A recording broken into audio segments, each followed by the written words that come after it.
శుక్లాంబరధరం విష్ణుం శశివర్ణం చతుర్భుజం ప్రసన్నవదనం ధ్యాయేత్ సర్వవిఘ్నోపశాంతయేత్. గురుర్బ్రహ్మా గురుర్విష్ణుః గురుర్దేవో మహేశ్వరః గురుః సాక్షాత్ పరబ్రహ్మ తస్మై శ్రీగురవే నమః. వ్యాసాయ విష్ణురూపాయ వ్యాసరూపాయ విష్ణవే నమో వై బ్రహ్మనిధయే వాసిష్ఠాయ నమో నమః. కూజంతం రామ రామేతి మధురం మధురాక్షరం ఆరుహ్య కవితాశాఖాం వందే వాల్మీకికోకిలం. శ్రుతిస్మృతిపురాణానాం ఆలయం కరుణాలయం నమామి భగవత్పాదశంకరం లోకశంకరం.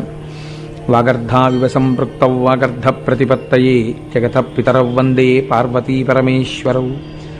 సూక్తిం సమగ్రయతున స్వయమేవ లక్ష్మీః శ్రీరంగరాజమహిషీ మధురైః కటాక్షైః. వైదగ్ధ్యవర్ణగుణగుంభనగౌరవైర్యాం కండూలకర్ణకుహరాः కవయోధయంతి. హైమోర్ధ్వపుండ్రమజహన్మకుటం సునాసం మందస్మితం మకరకుండలచారుగండం బింబాధరం బహుళదీర్ఘకృపాకటాక్షం శ్రీవేంకటేశముఖమాత్మని సన్నిధత్తాం. మనోజవం మరుతతుల్యవేగం జితేంద్రియం బుద్ధిమతాం వరిష్టం వాతాత్మజం వనరయూధముఖ్యం శ్రీరామదూతం శిరసా నమామి. ఆపదామపహర్తారం దాతారం సర్వసంపదాం లోకాభిరామం శ్రీరామం భూయో భూయో నమామ్యహం. సింధూరారుణ విగ్రహాం త్రినయనాం మాణిక్యమౌళిస్ఫురత్తారానాయకశేఖరాం స్మితముఖీం ఆపీనవక్షోరుహాం పాణిభ్యాం అళిపూర్ణరత్నచషకం రక్తోత్పలం బిభ్రతీం సౌమ్యాం రత్నఘటస్థరక్తచరణాం ధ్యాయేత్ పరేదంబికాం. హరి ఓం. పరమేశ్వర స్వరూపమైన సభకు నమస్కారం.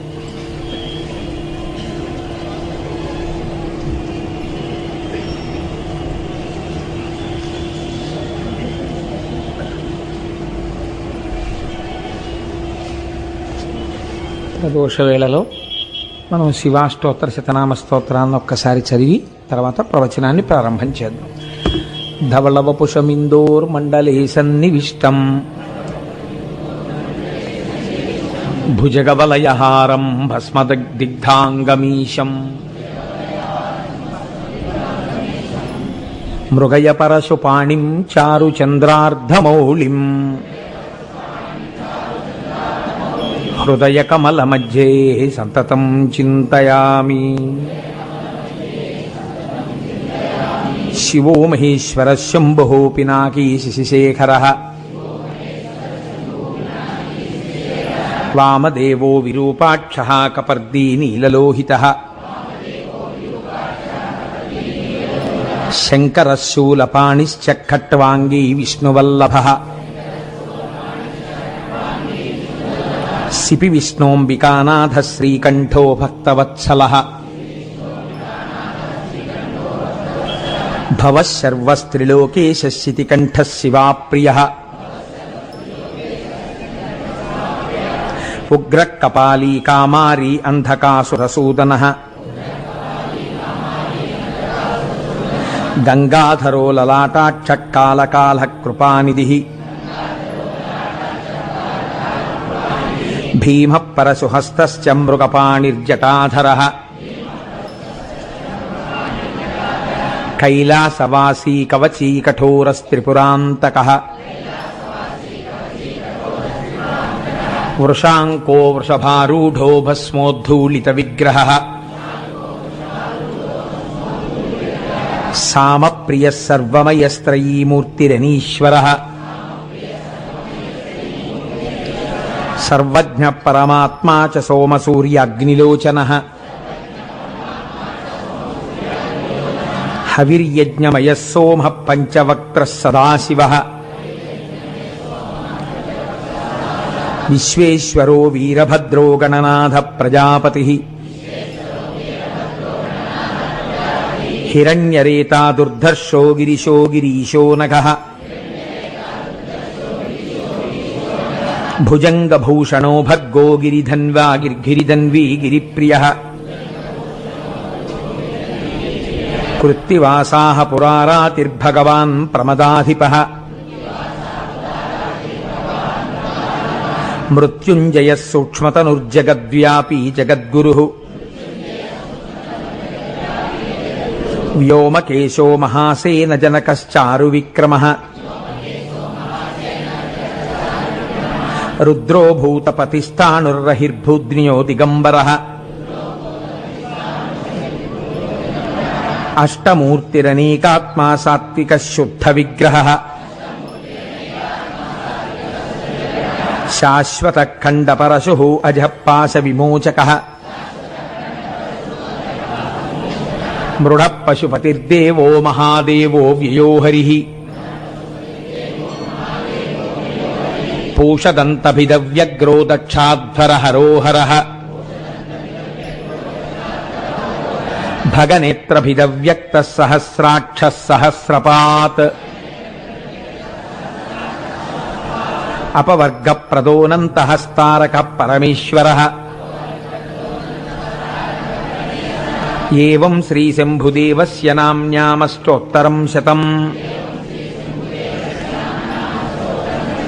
శ్రీశివాష్టోత్తరశతనామస్తోత్రం సమాప్తం.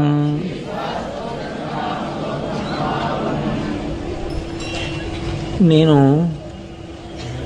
ఇవాల్టి ఉపన్యాసాన్ని ప్రారంభం చేసే ముందు మీతో ఒక ముఖ్యమైనటువంటి విషయాన్ని పంచుకోవాలి అని అనుకుంటున్నాను. ఇది చాలా ముఖ్యమైనటువంటి విషయం కనుక ఒకవేళ పరాకుపడి నేను చిట్ట చివరిలో దీన్ని ప్రస్తావిస్తానో ఒకవేళ మర్చిపోతానో అన్న బెంగ చేత, నా మేధాశక్తి మీద నాకున్న అపనమ్మకం చేత నేను దీన్ని మీతో ముందుగానే పంచుకోవాలి అని అనుకుంటున్నాను. మనకి దేశము కాలము అని రెండు ఉంటాయి. ఇవి రెండు ఏకకాలమునందు సమకూడడం చాలా అరుదుగా జరుగుతుంది. అన్ని వేళలా రమ్మంటే వచ్చేటటువంటిది కాదు అది. రేపటి రోజు మహత్తరమైనటువంటి రోజు. ఎందుచేత అని అంటారేమో, భీష్మాచార్యుల వారు యుద్ధరంగంలో పడిపోయారు. పడిపోయినప్పుడు ఒళ్ళంతా కూడా అంగుళం చోటు లేకుండా కొట్టారు బాణాలతో. కొడితే ఆయన రథం మించి కింద పడిపోయినప్పుడే బాణములతో కూడినటువంటి శయ్య మీద పరున్నట్టు పరున్నారు. కానీ తలకి వెనక నుంచి బాణాలు కొట్టరు కదా, తల వేలాడిపోయింది ఇలా వెనక్కి.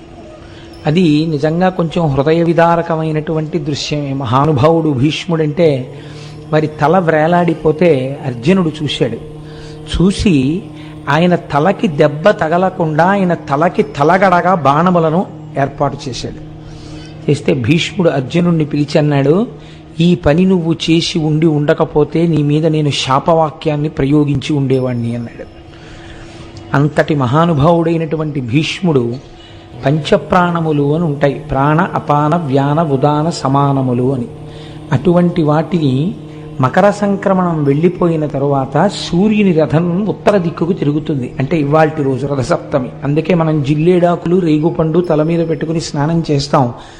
అలా ఎందుకు పెట్టుకోవాలి అంటే పెద్దలు చాలా గొప్ప గొప్ప విషయాలన్నింటినీ కూడా అందులో నిక్షేపించారు.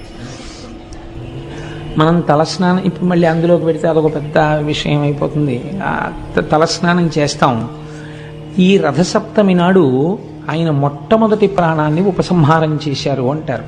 అందుకని లేదా యోగ విద్యతో బొటనవేలి దగ్గర నుంచి ప్రాణాలని వెనక్కి తీయడం ప్రారంభం చేసినట్టు కాదు. తర్పణ ఇవ్వాలంటే ఒక ప్రాణం వదిలిపెట్టేయాలి.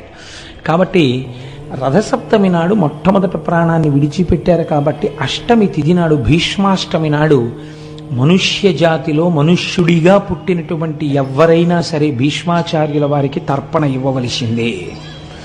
చిత్రం ఏమిటంటే, రేపటి రోజున తలస్నానం చేసి భీష్మాచార్యుల వారికి తర్పణ ఎందుకు ఇవ్వాలి అని అడిగారు. తర్పణ కొడుకిస్తాడు. భీష్ముడికి ఒక్కడికి మాత్రం ఇంకెవ్వరికి లేదు ఈ మర్యాద, ఒక్క భీష్ముడికి. ఎందుకు ఇవ్వాలి అని అడిగారు. రేపటి రోజున ఎవరు భీష్మాచార్యుల వారికి తర్పణ విడిచిపెడతారో వాళ్ళకి రెండు ఫలితాలు చెప్పారు. పుత్ర సంతానం ఈశ్వరానుగ్రహంగా పొందినటువంటి వారైతే వారు రేపటి రోజున తర్పణ విడిచిపెడితే ఈ ఏడాదిలో వాళ్ళ వల్ల తెలిసి కాని తెలియక కాని జరిగినటువంటి పాపరాశిని ధ్వంసం చేస్తారు. ఏడాదిలో జరిగిన పాపాలు ఇంకా ఖాతాలో ఉండవు.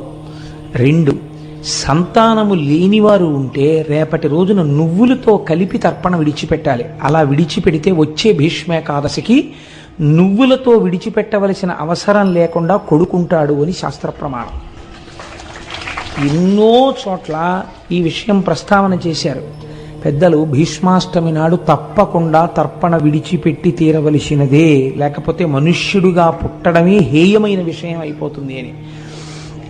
అలా తర్పణ విడిచిపెట్టేటప్పుడు దానికి సంబంధించినటువంటి శ్లోకం లేకుండా విడిచిపెట్టకూడదు. కాబట్టి 2 శ్లోకములు ఉంటాయి. ఆ శ్లోకములను చెప్తూ విడిచిపెట్టాలి. ఏ గోత్రంలో పుట్టాడు ఆయన, ఏ ప్రవర కలిగినటువంటి వాడు, ఏ కారణం చేత మీరు తర్పణ ఇస్తున్నారు అన్నది చెప్పాలి. అదే వైయాఘ్రపద్య గోత్రాయ. వైయాఘ్రపద్య గోత్రం భీష్మాచార్యుల వారిది. అందుకని వైయాఘ్రపద్య గోత్రాయ సాంకృత్య ప్రవరాయ చ గంగాపుత్రాయ భీష్మాయ ఆజన్మ బ్రహ్మచారిణే అపుత్రాయ దదాం ఏ తదుదకం భీష్మవర్మణే వసునామవతారాయ శంతనోరాత్మజాయ చ అర్ఘ్యం దదామి భీష్మాయ ఆబాల్య బ్రహ్మచారిణే అని చెప్పాలి. అంటే మహానుభావ, నీవు వైయాఘ్రపద్య గోత్ర సంభవుడవు, సాంకృత్య ప్రవర కలిగినటువంటి వాడవు, గంగాదేవి యొక్క పుత్రుడవు, ప్రతిజ్ఞ చేసి భీష్ముడన్న పేరు పొందినవాడవు, ఆజన్మాంతరము బ్రహ్మచారిగా జీవితమును గడిపినటువంటి వాడవు, ఆ కారణము చేత కొడుకులు లేనివాడవు. అందుచేత నీ వంటి ధర్మమూర్తి యుద్ధభూమిలో పడిపోయినప్పుడు కృష్ణ భగవానుడంతటి వాడు ఈ పని చెయ్యవలసిందే అన్నాడు కనుక నేను భీష్మవర్మణి. క్షత్రియుడైతే వర్మ అనాలి, వైశ్యుడైతే గుప్త అనాలి, బ్రాహ్మణుడైతే శర్మ అనాలి ఉపనయనం తర్వాత. అందుకని ఓ భీష్మవర్మ, మీకు మేము తర్పణ విడిచిపెడుతున్నాం. వసునామవతారాయ, అష్టవసువులలో ఒకడవైనటువంటి వసువు యొక్క అవతారమూర్తి. శంతనోరాత్మజాయత, తండ్రి సంబంధం చెప్పాలి. అందుకని శంతన మహారాజు యొక్క కుమారుడా, అర్ఘ్యం దదామి భీష్మాయ, మీకు అర్ఘ్యం విడిచిపెడుతున్నాం. ఆబాల్య బ్రహ్మచారిణి, బాల్యము నుండి బ్రహ్మచర్యమునందు ప్రవర్తించినటువంటి ఓ మహాభాగుడా, మీకు అర్ఘ్యమును విడిచిపెట్టాము అని చెప్పి విడిచిపెట్టాలి. అయితే నాకు ఒక విషయం తెలుసు. ఏమిటంటే, అంతా బాగుంది కానండి, ఇవాళ మీరు వేదిక మీద కూర్చుని ఇలా చెప్పేస్తే ఈ శ్లోకాలు మాకు ఎలా అందుతాయని మీరు అనుకున్నారు. మేమందరం పేపర్లు పెన్నులు పట్టుకొచ్చాం అనుకుంటున్నారా అని మీరు నన్ను అడుగుతారని నాకు తెలుసు. కానీ నన్ను ఒక్క విషయంలో మన్నించండి. నాకు కూడా ఇవాళ ఉదయం సంధ్యావందనం చేసుకునేటప్పుడు రథసప్తమి తిథి నైమిత్తికమని చేస్తున్నప్పుడు జ్ఞాపకానికి వచ్చింది. అయ్యో పాపం, ఇంతమంది నన్ను నమ్మి అంత శ్రద్ధగా కూర్చుంటారే, వాళ్ళకి ఈ విషయం తెలియని వాళ్ళు ఎవరైనా ఉంటే, అందరికీ తెలుసని నేను అనుకుంటున్నాను, నాకే తెలియదేమో, తెలియని వారు ఉంటే ఇది చెప్పకపోతే ఇంత గొప్ప రోజు గురించి నేను పొరపాటు చేసిన వాడిని అవుతాను అని చెప్పి నేను ప్రస్తావన చేశాను. అందుకని నాకు ఈ శ్లోకాల్ని సైక్లో స్టైల్ చేయించేటటువంటి అవకాశం కలగలేదు. కానీ నేను ఒక్క పని మాత్రం చేశాను. నాకు ప్రముఖ అంతేవాసి మా ముత్యాల సత్యనారాయణ లేచి నిలబడిన ఆయనను ఓసారి ఆయనకి నేను రాసి ఇచ్చాను ఈ శ్లోకాలు. మీరందరూ సభ అయిపోయిన తర్వాత రేపు మనం అర్ఘ్యం ఇద్దాం ఈ శ్లోకాలతో అనుకున్న వాళ్ళు అతన్ని పట్టుకుని అతని దగ్గర రాసుకోండి. కాబట్టి అతనికి నేను రాసి ఇచ్చాను. కానీ సభ జరుగుతుండగా ఇప్పుడు మాత్రం అది సర్క్యులేట్ చేయడం కానీ అది రాస్తున్నట్టు కానీ ఎక్కడైనా నాకు కనపడితే దానికి పూర్తి నైతిక బాధ్యత నీదే అయి ఉంటుంది సత్యనారాయణ. తెలిసిందా? అది ఈ గోపాలకృష్ణ గారికి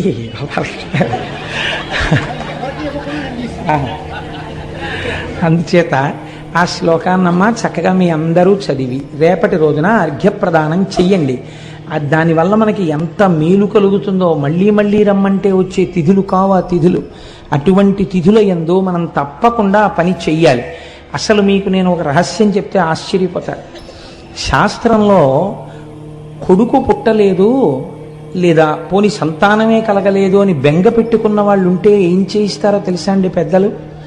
రేపటి రోజున తన తండ్రికే పెడితే ఎలా పెడతారో అలా భీష్మాచార్యుల వారి ప్రవర చెప్పి తద్దినం కూడా పెడతారు. ఖచ్చితంగా కొడుకు పుడతాడు అని శాస్త్రం అలాగే మాట్లాడింది. నేను అబద్ధాలు మాట్లాడటం లేదు. కావాలంటే మీరు మా ఇంటికి రండి, అంటే ఇప్పుడు వచ్చి మనకి నా ఉద్దేశం. ఎప్పుడైనా వచ్చినప్పుడు నేను చూపిస్తాను మీకు ఆ ప్రమాణాలు కూడా. కనుక రేపంత గొప్ప నైమిత్తిక తిథి, చక్కగా మనందరం కూడా దాన్ని పాటించి మన సనాతన ధర్మము యొక్క గొప్పతనాన్ని మనం అనుభవిద్దాం. రాబోయే రోజులన్నీ చాలా గొప్ప రోజులండి. ఉత్తరాయణం శివనామం చెప్పుకున్నా, ఆయన గురించి విన్నా తరించిపోతాం. కనుక ఇవాళ మనం ఉజ్జయిని క్షేత్రం గురించి చెప్పుకోవాలి.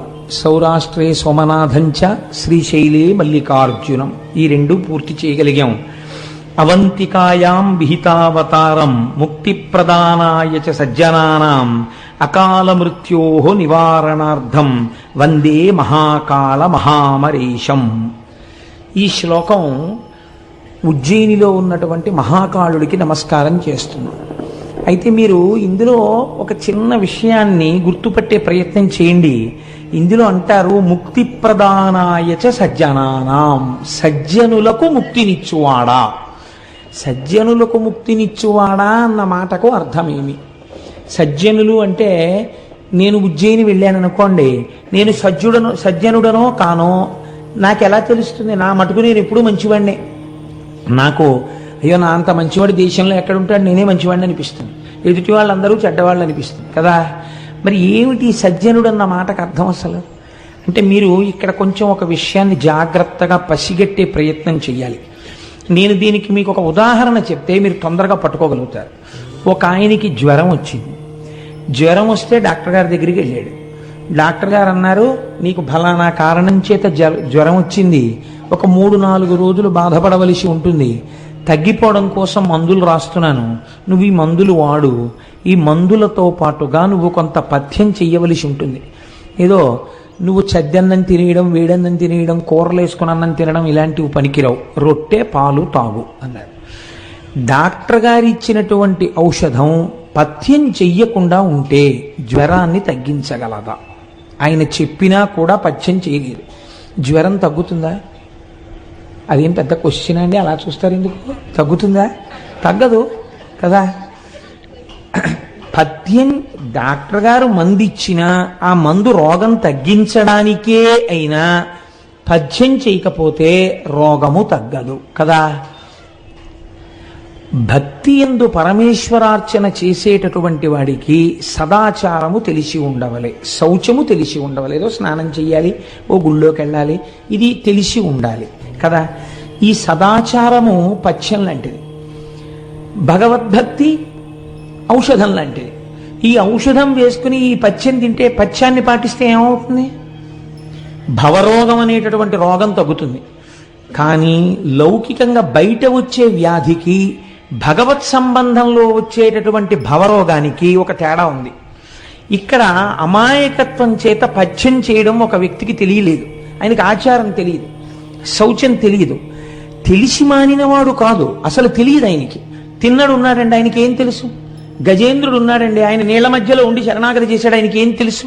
అసలు తెలియదు. కానీ గుండెల నిండా భక్తి ఉంది. ఇప్పుడు ఆ భక్తి పనికొస్తుందా? శౌచం లేని భక్తి పనికొస్తుంది?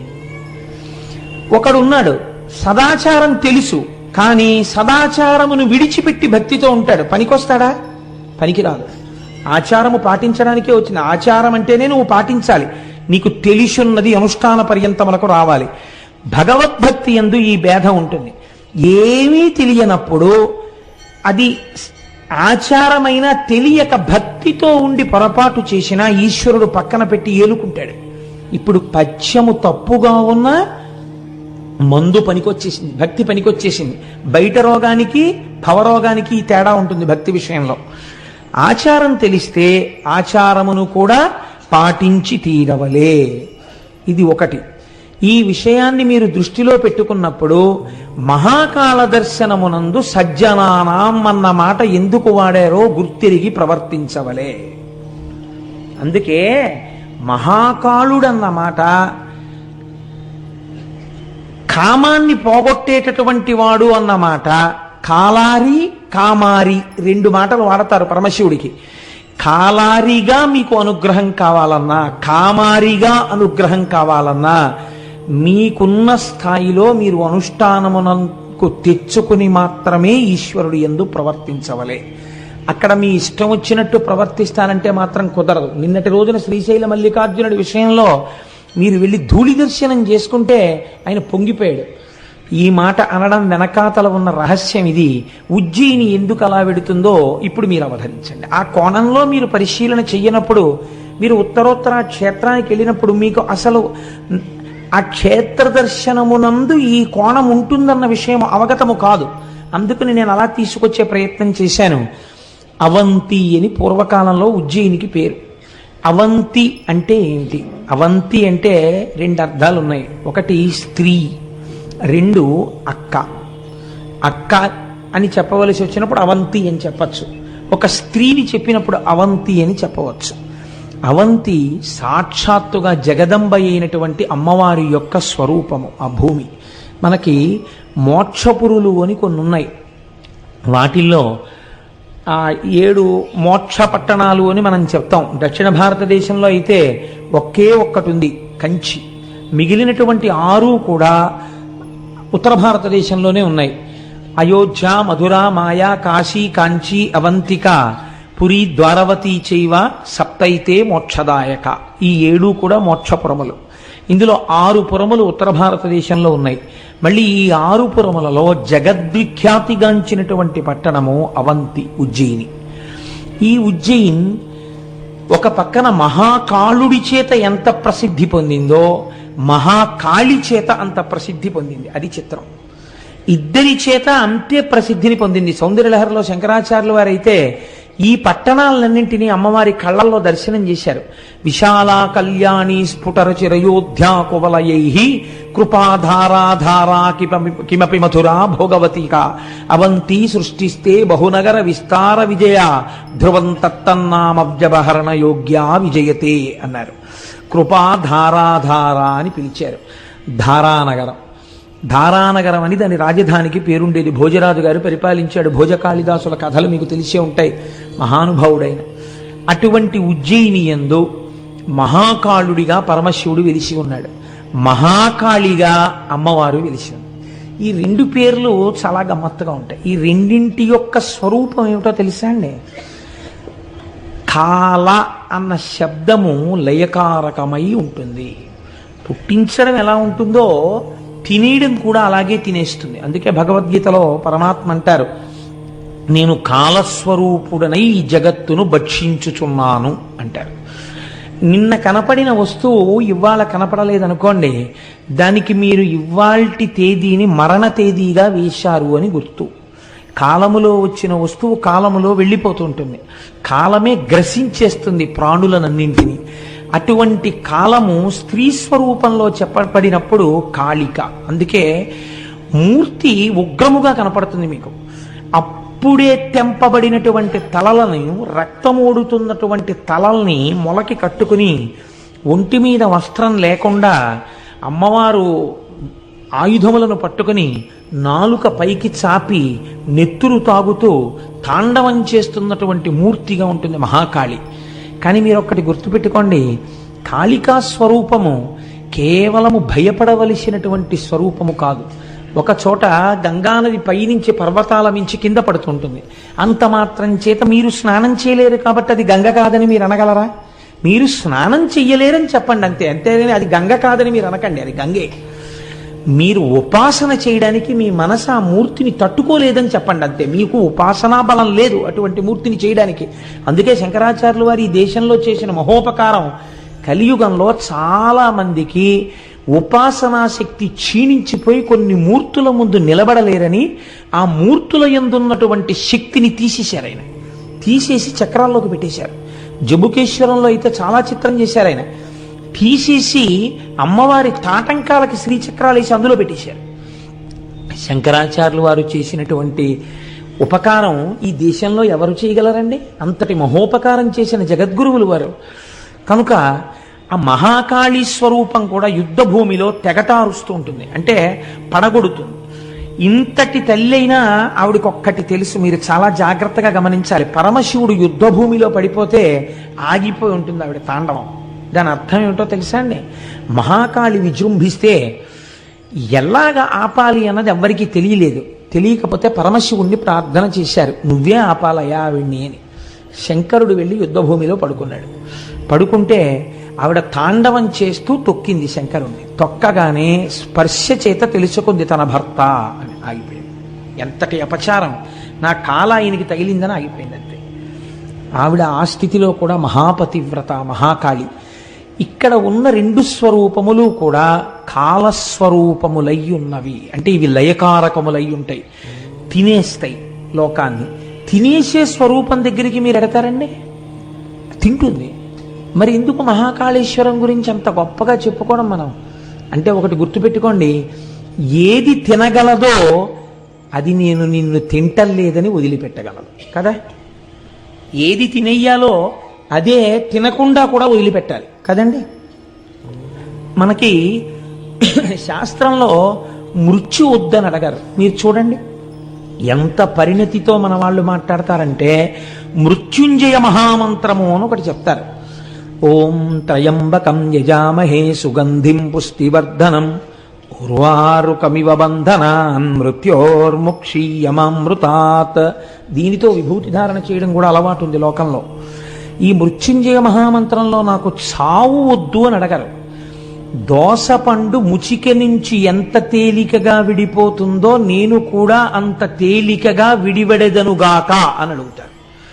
మీరు ఒక్క విషయం లోకంలో గమనించండి, ఈ మాట ఎందుకు వెయ్యాలి మృత్యుంజయ మహామంత్రంలో?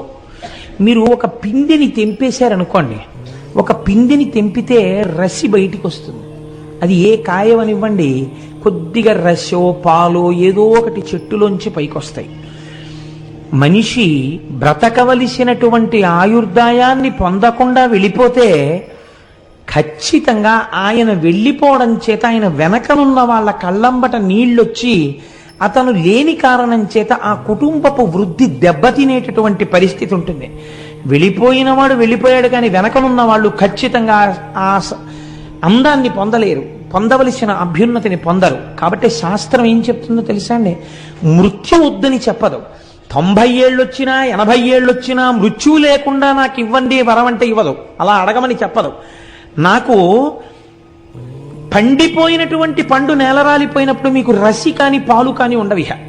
అది తనంత తాను చెట్టు విడిచిపెట్టేస్తుంది ఆ పండుని. ఆ పండు కూడా నేల మీద పడిపోతుంది, పగిలిపోతుంది, ఇంకోళ్ళు తినాలని పడిపోతుంది అంతే.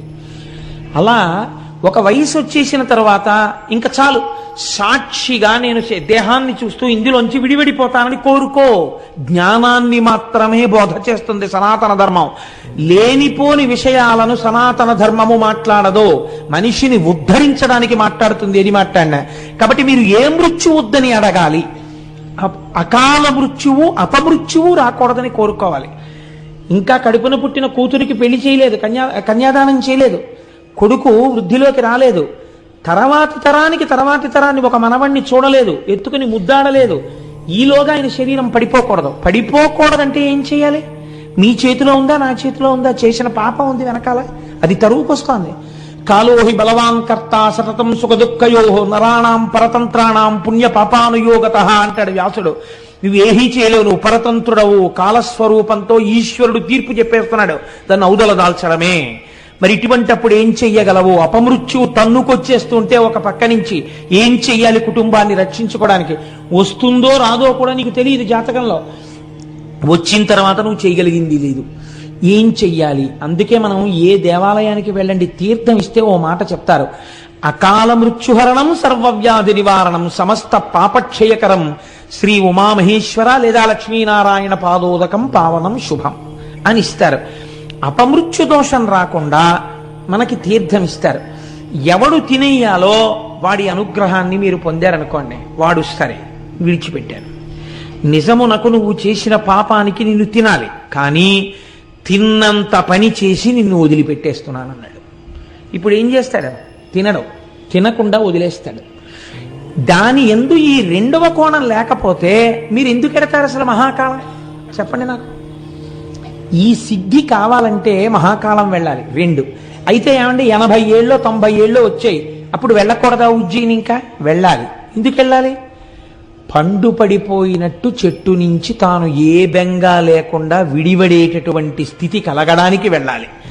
కాబట్టి అసలు జీవితంలో వెళ్ళవలసిన క్షేత్రం అంటూ ఉంటే ఎక్కడ ఉండాలి? మహాకాలమునకు వెళ్ళి తీరాలి. కాబట్టి మహాకాలం ఎక్కడ ఉండాలి? అందరికీ అందుబాటులో ఉండాలంటే మధ్యలో ఉండాలి. మనం ఏమంటాం?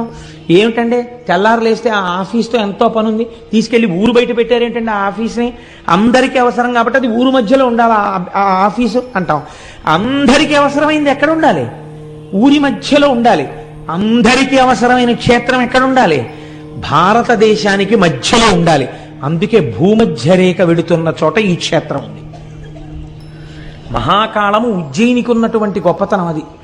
భూమధ్య రేఖ వెడుతూ ఉంటుంది. వెడుతున్న చోట ఇక్కడ స్వయంభూగా స్వామి అవతరించారు. అవతరించడంలో కేవలము ఇదొక్కటే ఆయన ప్రయోజనమా? అపమృత్యువును తీయడం ఒక్కటే ఆయన లక్ష్యమా? కాదు. ఎప్పుడైతే అపమృత్యువును కూడా తీయగలడో ఆయనకుండే విశేషాధికారమేమి, మీరు కోరుకున్న కోరికని తీర్చడం ఆయనకి పెద్ద లెక్కలోనిదే కాదు. డిస్ట్రిక్ట్ కలెక్టర్ అండ్ మెజిస్ట్రేట్ ఉన్నాడండి, ఆయన కలెక్టర్ గారు మెజిస్ట్రేటు కూడా. ఆయన తలుచుకుంటే భూమికి పట్టాలు ఇచ్చేయగలరు. భూమికి పట్టా ఇవ్వగలిగినటువంటి కలెక్టర్ గారు, ఎవరికైనా ఏదైనా బాధ వస్తే పరిహారాన్ని ప్రకటించగలిగినటువంటి కలెక్టర్ గారు, ఎవరో ఒకరు వెళ్ళి, అయ్యా నేను చాలా కష్టంలో ఉన్నానండి, నాకు నెలకి ఒక 100-50 వచ్చే ఏర్పాటు చేసి పెట్టండి అంటే ఏదో ఒక పథకంలోంచి ఆయన ప్రీతి పొందితే ఒక ఆర్డర్ వేయడం ఆయనకి గొప్ప? ఆయన చేసేస్తారు. ఎందుకనంటే ఆయన యొక్క పదం అటువంటిది. అంత గొప్ప అధికారములతో కూడిన పదవిలో ఉన్నవాడికి ఒక చిన్న పని చేయడం పెద్ద గొప్ప ఏమిటి? అపమృత్యువునే తీసేయగలిగినటువంటి వాడికి మీరు కోరుకున్న కోరిక తీర్చడం పెద్ద విషయం ఏమిటి? అసలు దాని గురించి లెక్కే లేదు. ఏ కోరికైనా తీర్చేస్తాడు ఆయన. కాబట్టి ఉజ్జయినియే, అంత గొప్ప క్షేత్రం ఉజ్జయిని. అది ఒకానొక నాడు అంతర్జాతీయ ఖ్యాతిని చూరగొన్నటువంటి పట్టణం. మహాకవి కాళిదాసు, భోజరాజు ఇద్దరూ నడయాడినటువంటి ప్రాంతం ఆ ఉజ్జయిని. అక్కడ అసలు ఆ స్వయంభూలింగం ఎందువల్ల ఏర్పడిందో మీరు ఒక్కసారి వినేటటువంటి ప్రయత్నం చెయ్యండి. పూర్వకాలంలో ఆ ఉజ్జయిని పట్టణమునందు వేదప్రియుడు అనబడేటటువంటి ఒక బ్రాహ్మణుడు ఉండేవాడు. ఆయన పేరే వేదప్రియుడు. మీరు ఈ మాటని అర్థం చేసుకునేటప్పుడు ఒక్క విషయం అర్థం చేసుకోవాలి. చాలా అందమైనటువంటి పద్యాలు, అందమైనటువంటి శ్లోకాలు ఇచ్చారు. అందులో మానకయందు నుండు నిగమప్రియుడున్ ద్విజవర్యుడు ఈశ్వరార్చానియతవ్రతుండఖిల సద్గుణ శోభితుడిద్ధకీర్తి అవ్వానికి నల్వురాత్మజులు పావనమూర్తులు లోకపూజితుల్ సూన శరారి పూజలను జొక్కుచు ఉండెడు వారలెంతయున్. ఆ వేదప్రియుడు చక్కగా త్రికాలములయందు సంధ్యావందనం చేస్తూ శివార్చనశీలుడై షట్కాలములయందు శివపూజ చేసి వేదము ఏమి చెప్పిందో దాని యందు అపారమైనటువంటి ధృతి కలిగినటువంటి బ్రాహ్మణుడు. మీరు ఇక్కడ ఒక్క విషయాన్ని అర్థం చేసుకోవాలి. అంత భక్తి కలిగి ఉన్నటువంటి వాడికి ఉండేటటువంటి ఫలితములు ఏమి అంటే, మీరు ఒకటి ఆలోచించండి. ఒక ఆయన ఇక్కడ మీకు అప్పుడప్పుడు నేషనల్ హైవే మీద కనపడుతుంటుంది ఈ సన్నివేశం. అక్కడే ఒక పుట్ట ఉంది. ఆ పుట్టలో ఒక బ్రహ్మాండమైనటువంటి త్రాచుపం ఉంది. ఆయనకి తెలియలేదు. తెలియక చీకట్లో వెడుతూ ఆకలేసింది. ఇక్కడ నేను 4 ఎండు పుల్లలు కనపడ్డాయి, వెలిగించుకుని గోధుమ పిండి కొంచెం నీళ్లలో కలుపుకుని ఓ రాతి మీద ఒత్తుకుని దీని మీద కొంచెం పుల్ల గుచ్చి ఇలా ఇలా చూపించి తినేద్దాం, ఆకలి తీరుతుంది అని చెప్పి కిందకి దిగాడు. నెగడు వేసి వెలిగించాడు. ఇప్పుడు అగ్నిహోత్రం వెలిగింది. ఈ అగ్నిహోత్రము వలన ఆయన కోరుకున్న ప్రయోజనం ఏమి? ఆయన ఏం కోరుకున్నాడు? చపాతీ ఇలా ఇలా తిప్పుకుని కొంచెం వేడెక్కిన తర్వాత కాస్త కాల్తే తిని వెళ్ళిపోదాం, క్షుద్బాధ తీర్చుకోవచ్చు, ఆకలి తీరుతుంది. పూరీ పిండి డబ్బా ఉంది లారీలో, ఆ గోధుమ పిండి తీసి నీళ్లు కలుపుకుని ఒత్తేసుకున్నాడు. ఓ పుల్ల గుచ్చి అగ్నిహోత్రంలో ఇలా ఇలా చూపించాడు. ఆ లోపలే క్యాబిన్లో ఆవకాయ సీసా ఉంది, కాస్త ఆవకాయ ముంచుకు తిందామని పెట్టాడు. మంచి శీతాకాలం, బయట చలిగా ఉంది, ఈ నెగడు వెలుగుతోంది. ఆయన వెలిగించిన అగ్నిహోత్రమునకు మొదటి ప్రయోజనము చపాతీ కాల్చుకొనుట, అదే దాని ప్రయోజనం. కానీ బయట చల్లగా ఉన్న వాతావరణంలో ఆయనకి ఇప్పుడు వెచ్చటి సెగ తగులుతోంది. ఇది అనుషంగిక ప్రయోజనము. మీరు అడగకపోయినా ప్రయోజనాన్ని అగ్నిహోత్రం ఇచ్చేస్తుంది కదండి. నాకు అక్కర్లేదండి, ఎందుకంటే చలిగా ఉన్నా కూడా బయట నేనేమి వేడి కోరుకోలేదు, నా చపాతీ కాలిపోతే చాలండి అంటే అదేం వెందో, అది ఇస్తుంది అంతే, దాని ధర్మం అది. 3, మీకు చుట్టుపక్కల పరిసరాల్లో ఎక్కడ ఏమున్నాయి అన్నది మీకు స్పష్టంగా కనపడుతుంటుంది. ఎందుకని? అగ్నిహోత్రమునందు ప్రకాశం ఉన్నది. ఆ ప్రకాశము చేత అది వెలిగినటువంటి దగ్గర చాలా దూరం చీకటి ఉండదు, వెలుతురు ఉంటుంది. నాకు ఎందుకంటే చక్క చీకట్లో కూర్చుందాం అనుకున్నాను, ఎందుకు ఈ వెలుతురు? అగ్నిహోత్రం ఇవ్వకూడదంటే అది ఆగదు, వెలుతురు ఇచ్చేస్తుంది. 4, అక్కడే తిరుగుతున్నటువంటి త్రాచుపాము నేను ఉన్న దగ్గరలో, నా పుట్ట దగ్గరలో వీడు అగ్నిహోత్రపు సెగ పెట్టాడు అని చెప్పి బుసలు కొడుతోంది, కానీ దగ్గరకు రాలేదు. ఎందుకు రాలేదు? అగ్నిహోత్రం వెలుగుతుండగా దానికి భయం, అందుకని అది రాదు. ఇప్పుడు అసలు ఒక పాము మీ దగ్గరికి రాలేకపోతోంది, మీరు రక్షింపబడుతున్నారన్న విషయం కూడా మీకు తెలియదు. మీకు రక్షణ అగ్నిహోత్రం ఇచ్చేస్తోంది. మీకు తెలియాలా ఈ విషయం? మీకు తెలియక్కర్లేదు. లేకపోతే ఎక్కడో దూరంగా ఓ పెద్ద పులి చూసింది కానీ రాలేదు, నెగడు చూసి వెనక్కి తిరిగి వెళ్ళిపోయింది. ఇన్ని ప్రయోజనముల మధ్యలో మీరు మీ చపాతీ కాల్చుకు తినేసి లారీ ఎక్కి వెళ్ళిపోయారు.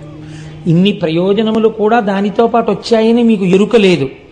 అలాగే వేదమును నమ్మి భగవంతుణ్ణి నమ్మి ఎవడు జీవితాన్ని అనుష్ఠానంలోకి తెచ్చుకుంటున్నాడో వాడికి ఏవి కావాలో అవి ఈశ్వరుడు వడ్డించేస్తుంటాడు.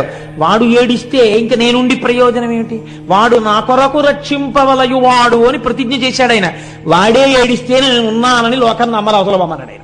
అందుకని నేనున్నానని గుర్తించడానికి నేను అటువంటి వాడిని రక్షించుకోవాలి, వాడి కోసం కాదు నా కోసం రక్షించాలి వాడిని అన్నాడు ఆయన. కాబట్టి ఇప్పుడు ఈశ్వరుడు ఏం చేయాలి? రక్షించాలి వాడిని. ఏమిటి రక్షణ అంటే ఆయన ఏం అడగక్కర్లేదు, ఆయనకి ఏం కావాలో అది ఈయన ఇస్తూ ఉండాలి. కాబట్టి ఏమి ఇచ్చాడు వేదప్రియుడికి? 4 కుమారుల్ని ఇచ్చాడు. 4 కుమారుల్ని ఇస్తే ఒకడు పనికి మాలినవాడు కాడు. అందులో 4 సుగుణోపేతులే. తండ్రి గారు ఎంత ధర్మానుష్ఠానపరుడో కొడుకులు కూడా అంతటి ధర్మానుష్ఠానపరులే. అందుకని ఆత్మజులు, తండ్రి మురిసిపోయేటటువంటి కొడుకులు. 4 కొడుకులు చక్కగా వాళ్ళు రోజు త్రికాల సంధ్యావందనం, షట్కాల శివార్చన, ఒక్క అబద్ధం చెప్పకపోవడం, తండ్రి గారిని దైవంలా చూడడం, తండ్రి గారితో కలిసి పూజలు చేసుకోవడం, దొరికిన దానితో తృప్తిగా జీవించడం, అంత హాయిగా వాళ్ళ జీవితాలు వెళ్ళిపోతున్నాయి. కాబట్టి ఇప్పుడు ఏమైంది? భగవంతుణ్ణి నమ్మిన వాడికి అనుషంగిక ప్రయోజనములు కూడా వెళ్ళిపోతున్నాయి. ఈశ్వరుడు ముందే ఆలోచన చేస్తాడు. వీడు ఒకానొక సందర్భములో వీడు ఒకరి దగ్గరికి వెళ్ళి చెయ్యి చాపవలసి వస్తుందేమో, వీడు కొంచెం బెంగ పెట్టుకోవలసిన రోజు వస్తుందేమో, రాకుండానే ఆయన ఏర్పాటు చేసేస్తాడు. ఎందుకు చేసేస్తాడు? తన భక్తుడు బెంగెట్టుకోకూడదు, బెంగెట్టుకోకుండా అడ్డుకుంటాడు అంతే. ఎవరి రూపంలోనో వచ్చి అడ్డుకుని రక్షిస్తాడు. ఇది ఈశ్వరార్చనా కళాశీలుల యందు ప్రకాశించేటటువంటి రక్షణ. కాబట్టి ఇప్పుడు ఆయనకి 4 కొడుకులు పావనమూర్తులు చక్కగా ఈశ్వరార్చన చేస్తున్నారు. ఈ 4కి పేర్లు పెట్టుకున్నాడు. పేర్లు పెట్టుకోవడంలో ఆయన ఎంత సంస్కారవంతుడో మీరు గమనించాలి.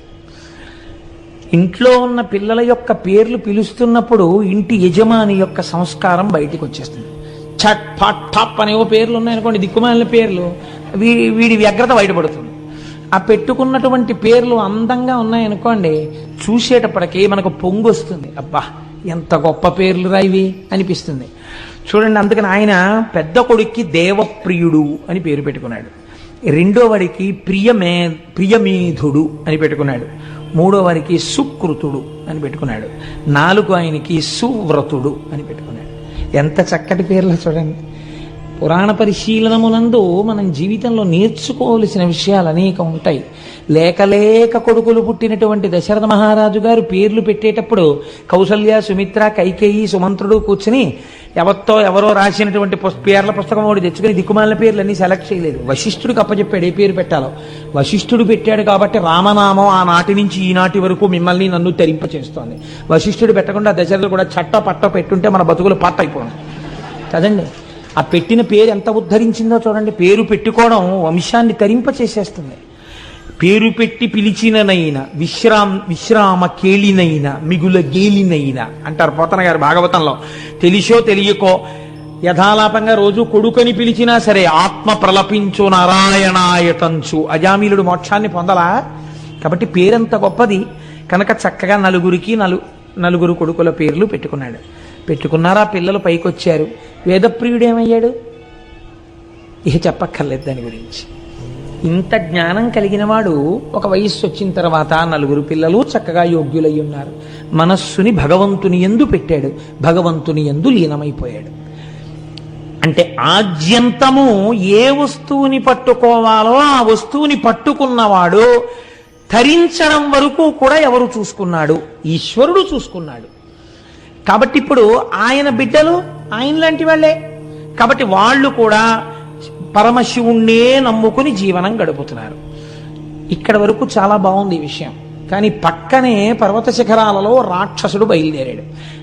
బంగారం కూడా పుటం వేస్తేనే కదండి ప్రకాశిస్తుంది. ఏదైనా సరే కష్టం వచ్చినప్పుడే, పరీక్షకి నిలబడినప్పుడే వాటి వ్యక్తిత్వములు ప్రకాశించి నిలబడతాయి. బంగారాన్ని కరిగించలేదనుకోండి, అసలు ఆ తప్తము కాకపోతే అవన్నీ రాదు. ధనస్సు వంగలేదనుకోండి, ఎదుటివాడి మీద లక్ష్యంగా బాణప్రయోగం చేయడం కుదరదు. మొగ్గగా ఉండిపోయింది అనుకోండి, అది ఎన్నటికీ పరిమళాన్ని లోకానికి వెదజల్లలేదు. ఒక్కొక్క వస్తువు కష్టమునకు లోనైనప్పుడు మాత్రమే, ఇనుము అగ్నిహోత్రంతో పాటు కలిసి కాలిందనుకోండి, ఒంగి కిటికీగా మీకు పనికొస్తుంది. ఒక్కొక్క వస్తువు పరీక్షకి లొంగి తట్టుకున్నప్పుడే దాని యొక్క గొప్పతనం ప్రకాశిస్తుంది. కాబట్టి ఈశ్వరుడు ఆ కుటుంబాన్ని ప్రకాశింప చెయ్యాలనుకున్నాడు. ఇది మీరు గమనించాలి. తన భక్తులు ఏదో అలా పుట్టి అలా వెళ్ళిపోవడం ఆయనకి ఇష్టం ఉండదు. అలా శాశ్వతంగా వాళ్ళ గురించి లోకమంతా ఎన్ని తరాల తర్వాత చెప్పుకుంటుంటే తాను పొంగిపోతాడు. తన పేరు ఈశ్వరుడు ఎన్నడూ చూసుకోడండి, తనని నమ్ముకున్న వాళ్ళ పేరు ప్రకాశింపచేస్తాడు. అందుకు కదూ శ్రీకాళహస్తిలో తాను కింద కూర్చుని కొండ మీద కన్నప్పని కూర్చోబెట్టాడు.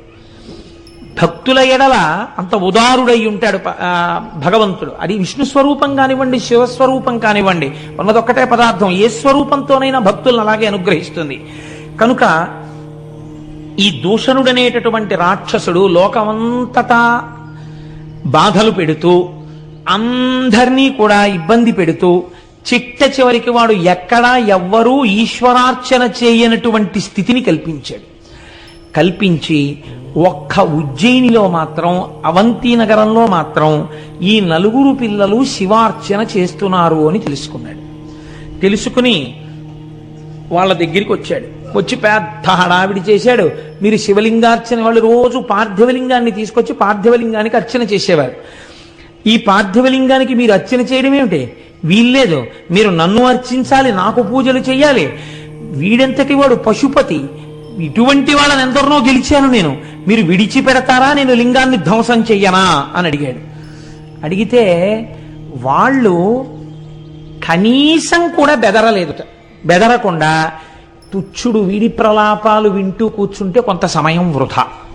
హాయిగా మనం శంకరుణ్ణి నమ్ముకుని ఉందాం, శంకరుడి యొక్క రక్షణ యందు మనం ఉండగా మనకి భయం ఏమిటి అనుకున్నారట వాళ్ళు. అంటే మీరు ఇదే నేను చెప్పింది, అగ్నిహోత్రమును చపాతీ కాల్చుకోవడానికి మీరు ప్రకాశింప చేస్తే మీ చలి తీరినట్టు, పులి రానట్టు, మీరు భగవంతుణ్ణి నమ్ముకుని ఉంటే అనుషంగిక ప్రయోజనాలు కొన్ని కలుగుతాయి. ఏమిటో తెలుసా అండి? నిర్భయత్వం మొట్టమొదటిది. ఎందుకు వస్తుందో తెలుసా? ఒక పెద్ద నమ్మకం.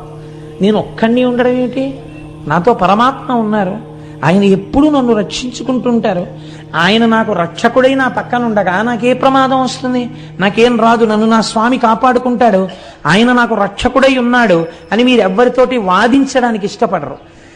ఆయన నన్ను రక్షిస్తుంటాడు, నేను ఆయన వస్తువుగా ఉంటే చాలు. ఈ నమ్మకం ఎవడికుందో వాడికి బ్రతుకున్నది. వాడి జాతకంలో అపమృత్యు ఉన్నా మహాకాలము వెళ్ళి వీడు తప్పించగలడు అని నమ్మిన వాడెవడున్నాడో వాడికి అపమృత్యువు లేదు. నువ్వు నమ్మగలవా? ఆ నలుగురు నమ్మారు, నమ్మని వాళ్ళు లక్షలున్నారు, నమ్మని లక్షలు పోయాయి, నమ్మిన 4 మిగిలేరు. వాళ్ళ కోసం జ్యోతిర్లింగం వచ్చింది, స్వయంభూలింగం వచ్చింది, ప్రమాణం నీ కట్టెదుట కనపడుతోంది. అప్పుడు వాళ్ళు విశ్వాసంతో చేశారు, నీకు ప్రమాణమే కళ్ళెదుటుంది, అయినా నువ్వు నమ్మలేనంటే నిన్ను ధరించగలిగిన వాడు నేను. ఇది భక్తిలో మీరు అన్వయం చేసుకోవలసినటువంటి విషయం. కాబట్టి ఇప్పుడు ఏం చేశాడు ఆ దూషణుడు?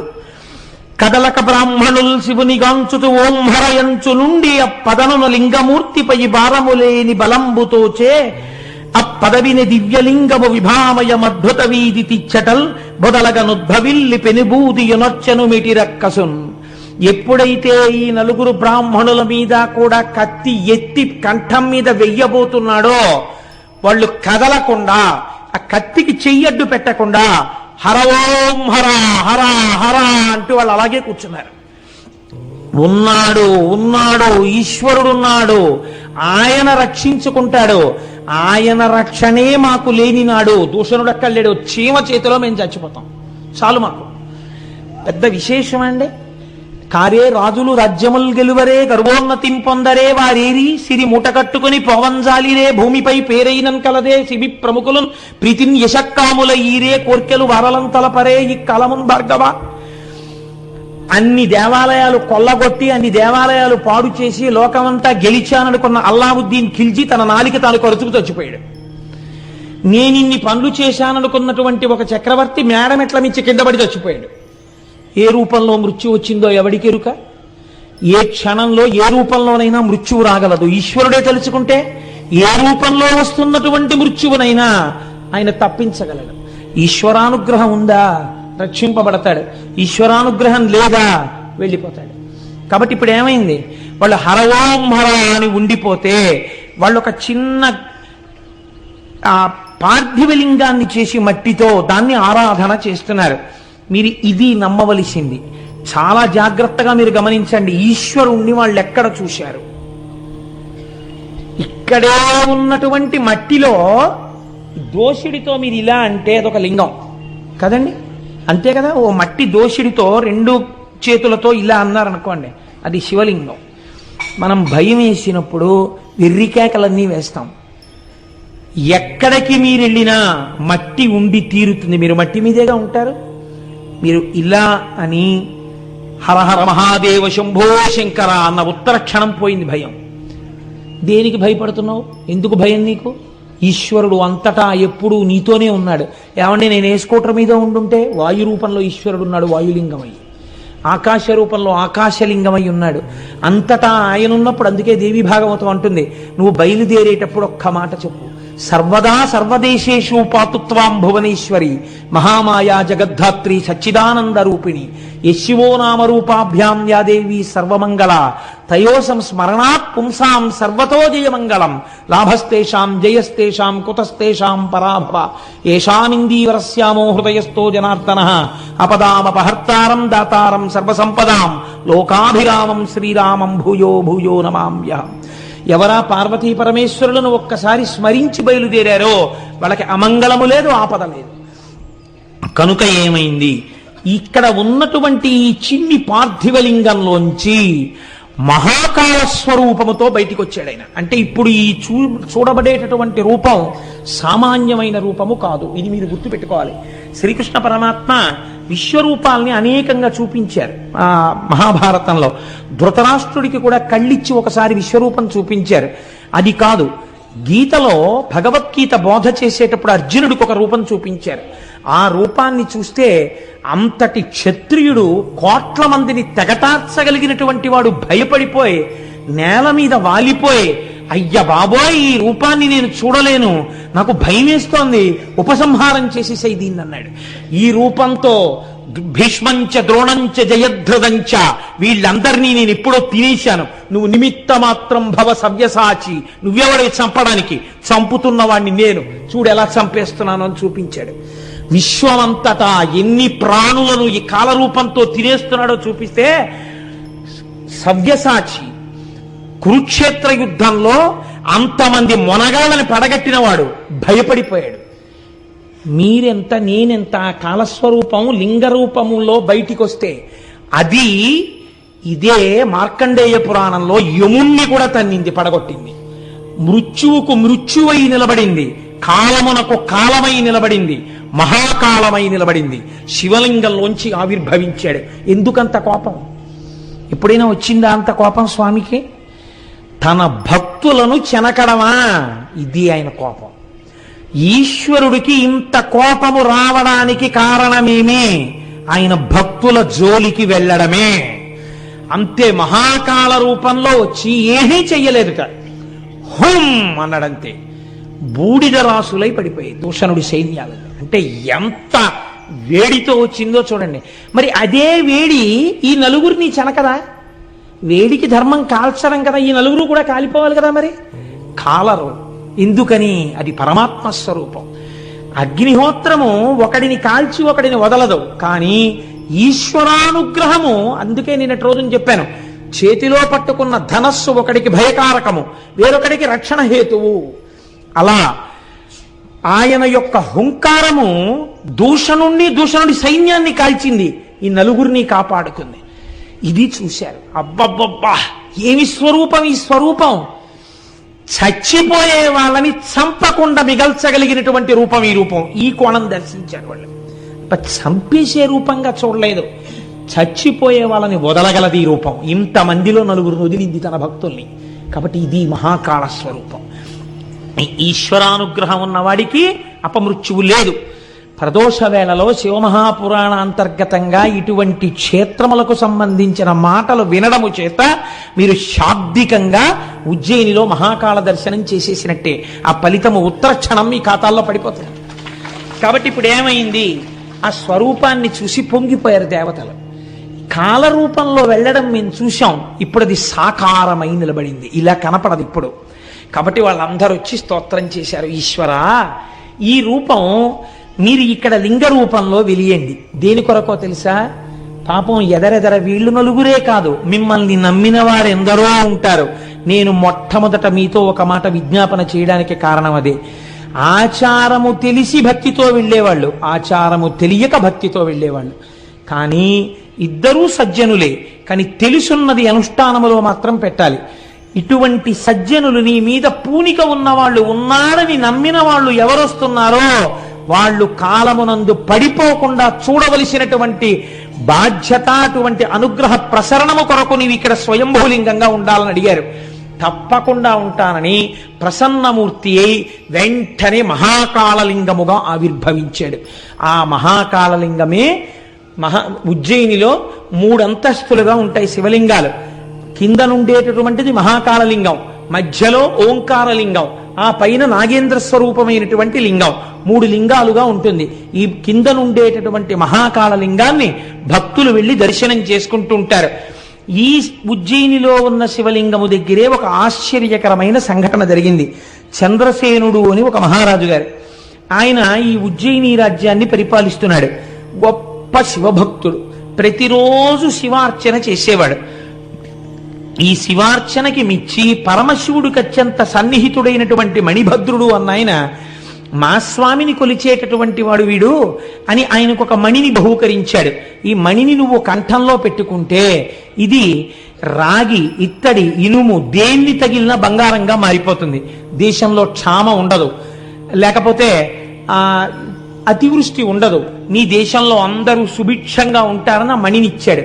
ఆ మణికట్టుకు తిరుగుతుండేవాడు చంద్రసేనుడు. హాయిగా ఆయన రాజ్యం అంతా ఎంతో సంతోషంగా ఉంది. ఒకడు బాగుపడ్డమే కదండి మిగిలిన వారు ఏడవడానికి కారణమవుతుంది.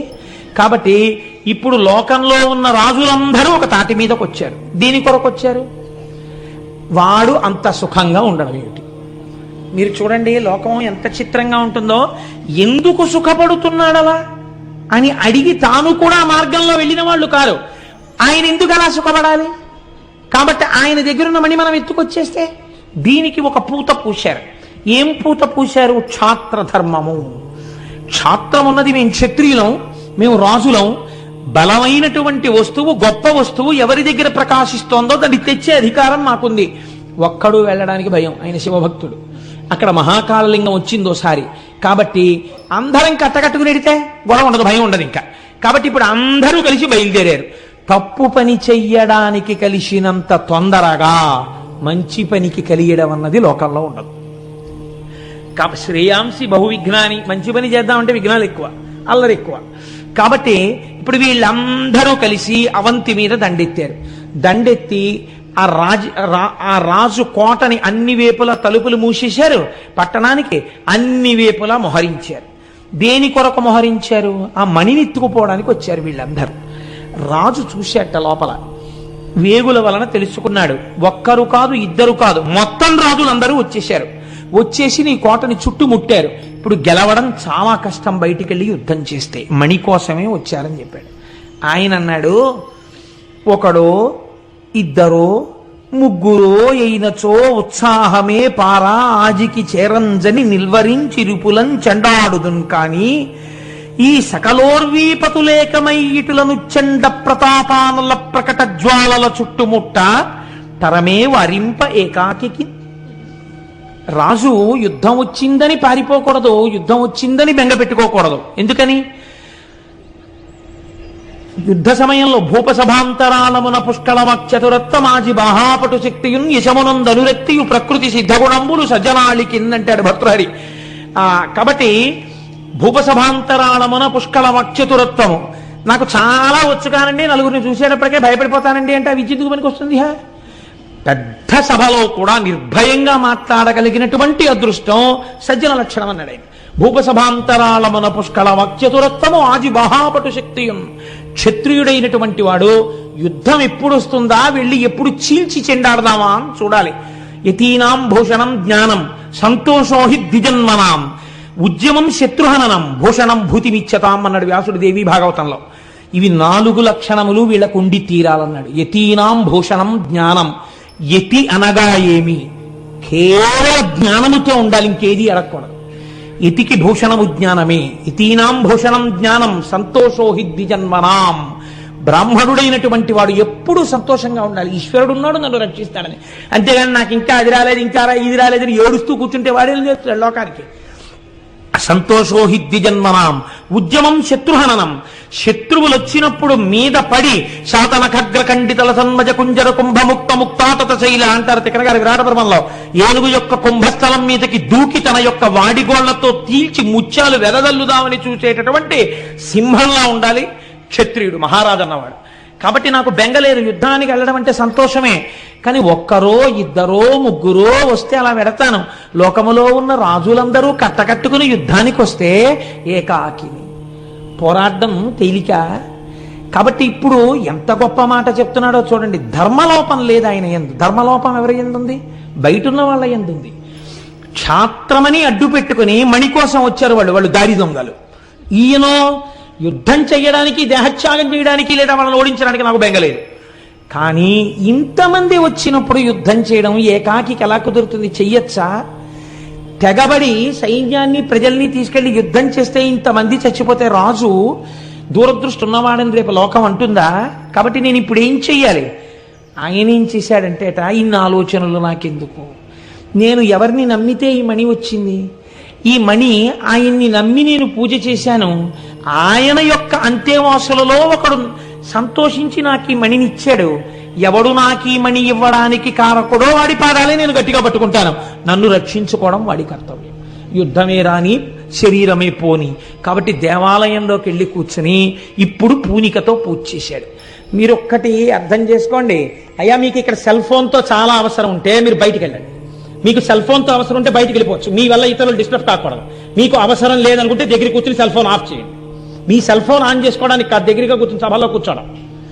కాబట్టి ఆయన ఇంతమంది వచ్చి ఆ దేవాలయం బయట కూర్చుని ఉంటే లోపలికి వెళ్ళి శివారాధన చేస్తున్నాడు. ఆ శివారాధన చేయడంలో ఆయన భక్తి పరిఢవిల్లి ఉంది. ఆ సమయంలో ఎప్పుడెప్పుడు మీకు భక్తి చాలా పూనికతో ఉంటుందో అప్పుడప్పుడు మీ పూజ చాలా అందంగా ఉంటుంది. మీరు యాంత్రికమైన పూజ చేస్తున్నారనుకోండి, దాని యందు నిష్ట లేదు. వచ్చేది ఒకందుకు, వెళ్ళేది పురాణం వినడానికి, కూర్చుని చేసేది సెల్ ఫోన్ ఆపరేషన్. ఎందుకది అసందర్భమైన పని చేసుకోవడం ఎలా ఉంటుందో చిత్తశుద్ధి లేని పూజ అలా ఉంటుంది. కాబట్టి ఏమైంది? అలాంటి పూజ అందం ఇవ్వదు, చూసేవాడికి కూడా సౌభాగ్యాన్ని ఇవ్వదు. కానీ అలా చేసినటువంటి పూజ కాదయింది. ఆయన పూనికతో చేస్తున్నాడు. నాకు ఈ శివుడున్నాడు, నన్ను రక్షించి తీరుతాడు. ఈ పూనికతో పూజ చేస్తున్నాడు. సంతోషంతో ఒక్కొక్క మారేడు దళం తీస్తున్నాడు. ఓం నిధనపతయే నమః, ఓం నిధనపతాంతికాయ నమః, ఓం ఊర్ధ్వాయ నమః అని వేస్తున్నాడు. వెనకేమిటి? ఇంతమంది సైన్యం చుట్టుముట్టి ఉన్నారు. కడుపులో ఏమైనా బెంగ ఉందా? ఏమి. ఆయన ఉన్నాడు, నన్ను కాపాడతాడు. ఇంత పూనికతో పూజ చేసుకుంటున్నాడు. ఇంత పూనికతో పూజ చేస్తుంటే దేవాలయంలో దర్శనం చేసుకోవడానికి ఒక గోపాల బాలుడు వచ్చాడు. ఆయన పశువులు కాసుకునేటటువంటి కుటుంబంలో పుట్టినవాడు. మీరు చూడండి, భగవంతుని యందు భక్తితో కూర్చున్నటువంటి సందర్భం అసలు ఆ వంశాన్నే ఎంతవరకు ఉద్ధరిస్తుందో చూడండి. అందుకే భక్తి శైశవమునందు ఏర్పడాలి అని నేను మొన్నటి రోజున మీకు చెప్పడానికి కారణం, ఈ పిల్లవాడు తల్లితో కలిసి శివాలయంలోకి వచ్చాడు. పూజ ఎవరు చేస్తున్నారు? రాజుగారు చేస్తున్నారు. లోపల రాజుగారు పూజ చేస్తున్నారు, మీరు వెళ్ళొద్దన్నారా? అనలేదు. ఈశ్వరుడు అందరివాడు కాబట్టి అందరినీ రమ్మని ఆయన చెప్పాడు. కాబట్టి ఒక గోపకాంత తన పిల్లవాడితో కలిసి గుడిలోకి ప్రవేశించగలిగింది. ఇప్పుడు మీకు ఏమర్థం అవ్వాలి? శివపురాణం చదువుతున్నప్పుడు రాజుగారు పూజ చేసుకుంటున్నప్పుడు గోపకాంత తన కుమారుడితో కలిసి అంతరాలయములోకి వెళ్ళగలిగింది అంటే ఆయన భగవంతుడు అందరి సొత్తు అని నమ్మాడు తప్ప నా ఒక్కడి సొత్తు ఆయన నమ్మినవాడు కాడు. అంటే ఎంత ధర్మాత్ముడై ఎంత నిజమైన భక్తితో ఉన్నవాడో చూడండి రాజు. కాబట్టి ఇప్పుడు ఆ గోపకాంత పిల్లవాడిని తీసుకుని లోపలికి వెళ్ళింది. ఇద్దరూ దర్శనం చేశారు. అంటే అందరూ వింటారు. ఆవిడ లీలావతి వింది. లీలావతి గర్భంలో ఉన్న ప్రహ్లాదుడు విన్నాడు నారదుడు చేసిన ఉపదేశం. కానీ లీలావతి తలకెక్కిందా? గర్భస్థమైనటువంటి ప్రహ్లాదుడి తలకెక్కింది ఉపదేశం. అలా చూడండి, ఇద్దరూ వచ్చారు. పరిణతిని పొంది పెద్దదైనటువంటిది గోపకాంత. గోపకాంత యొక్క చిన్ని పిల్లవాడు ఈ పిల్లవాడు. ఇద్దరూ వచ్చి అక్కడ నిలబడ్డారు. ఇద్దరూ నమస్కారం చేశారు. ఇద్దరూ బయటికి వెళ్ళిపోయారు. భగవంతుడి అనుగ్రహం ఎవరి మీద ఎలా వర్షిస్తుంది అంటే లోపల ఉండేటటువంటి మనస్సు యొక్క స్థితిని బట్టి ఉంటుంది. ఇప్పుడు ఇద్దరూ దర్శనం చేసిన గోపకాంత మనస్సు చిన్నపిల్లవాడి మనస్సు అంతగా భగవంతుని యందు కేంద్రీకరింపబడలేదు. ఆ పూజ చూస్తూ పిల్లవాడి మనస్సు ఉప్పొంగిపోయింది. ఉప్పొంగిపోయి అబ్బా రాజుగారు ఎంత బాగా పూజ చేస్తున్నాడో నేను కూడా అంత బాగా పూజ చెయ్యాలి అనుకున్నాడు. వాడికి ఏమొచ్చు పూజ చేయడం? ఇంటికి వెళ్ళిపోయారు. ఆ గొల్లకాంత లోపలికి వెళ్ళి తన పని తాను చక్క పెట్టుకుంటోంది. పిల్లవాడిని విడిచిపెట్టింది. ఈ పిల్లవాడు ఆడుకుంటూ ఆడుకుంటూ ఎక్కడో వాడి దృష్టి అంతా దేని మీద ఉంది? రాజుగారు ఎలా లింగార్చన చేశాడో మనం అలా లింగార్చన చెయ్యాలి. ఇప్పుడు వాడు శివలింగం కోసం వెతుకుతున్నాడు అర్చన చేయడానికి. వాడికి శివలింగంగా ఏది కనపడింది? ఒక గుండ్రాయి కనపడింది. అక్కడ ఓ రాయి పడింది. ఆ రాయి వాడికి శివలింగంలా కనపడింది. వాడు వెంటనే రాతిని చూడలేదు, లింగాన్ని చూశాడు. వాడు ఆ శివలింగం అని అక్కడ పెట్టాడు. వాడికి ఏమొచ్చి ఇప్పుడు పూజ? వాడికి ఏమి రాదు పూజ. అందుకని అలా వెళ్ళాడు. ఆయన మారేడు దళాలు వేయడం చూశాడు. 4 చెట్ల ఆకులు పట్టుకొచ్చాడు. వాడికి శివ అనడం తప్ప ఇంకేమీ తెలియదు. నేను మీకు మొట్టమొదట చేసుకున్న విజ్ఞాపన ఇదే. ఇప్పుడు ఇక్కడ ఆచారం ఉన్నదని మీరు చెప్పగలరా? రాజు చేస్తున్న పూజ యందు సదాచారం ఉంది. గొల్లపిల్లవాడు చేస్తున్నటువంటి పూజ యందు సదాచారం ఉన్నదా? కేవల భక్తి ఉన్నది. అక్కడ భక్తితో కూడిన సదాచారం ఉన్నది. ఎక్కడ ఏ స్థాయిలో ఉండాలో ఆ స్థాయిలో ఉన్నాయి రెండూను. అందుకని ఒక ఆయన మడిబట్ట కట్టుకునే అవకాశం ఉండి పూజ చేసుకుంటున్నాడు అనుకోండి, మీరు పరిహసించకూడదు. ఆయనకు అవకాశం ఉంది, చక్కగా ఓ మడిబట్ట కట్టుకుని పూజ చేసుకుంటున్నాడు.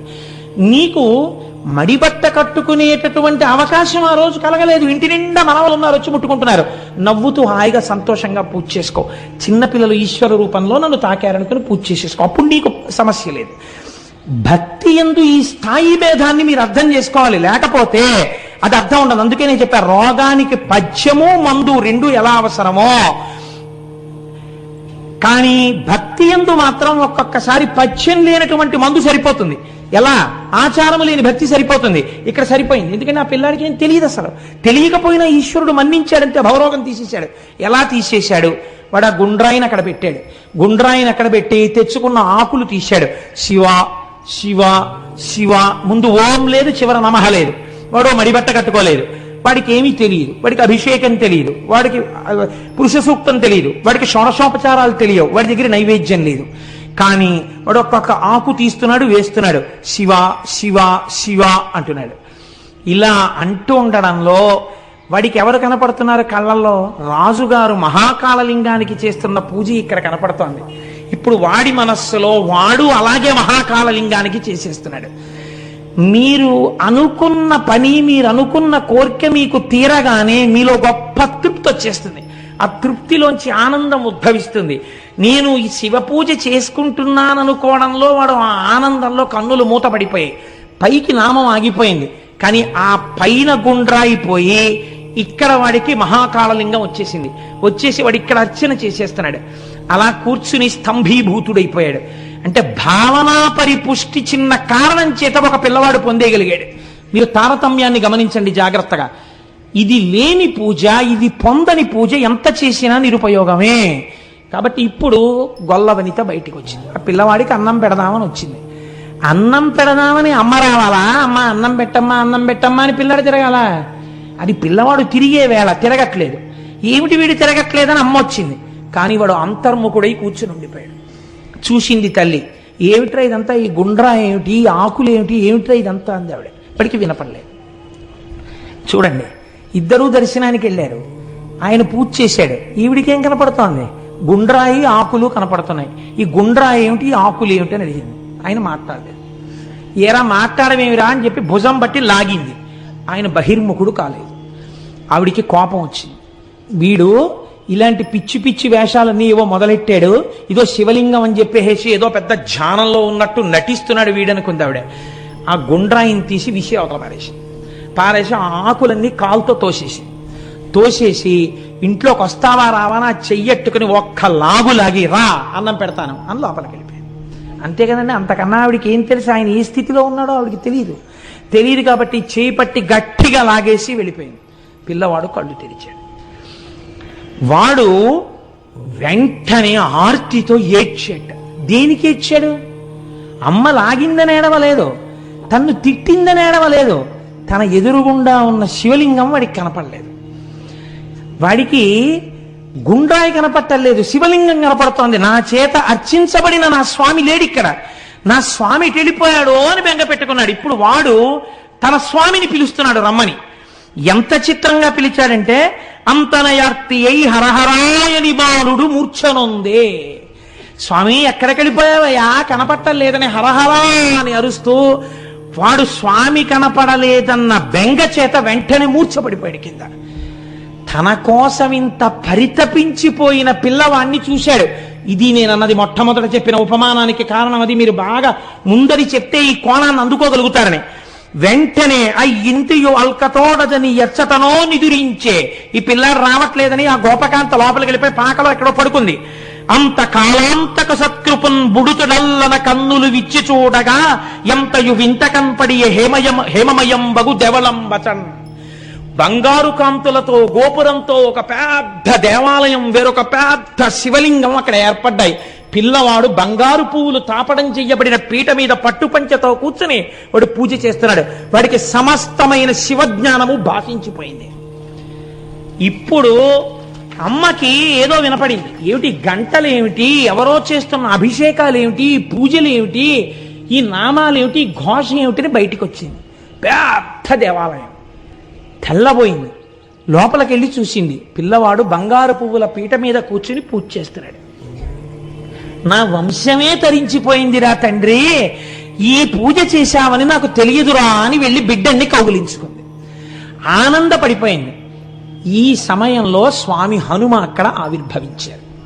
ఎత్ర ఎత్ర రఘునాథ కీర్తనం తత్ర తత్ర కృతమస్తకాంజలిం బాష్పవారి పరిపూర్ణలోచనం మారుతిం నమతరాక్షసాంతకం.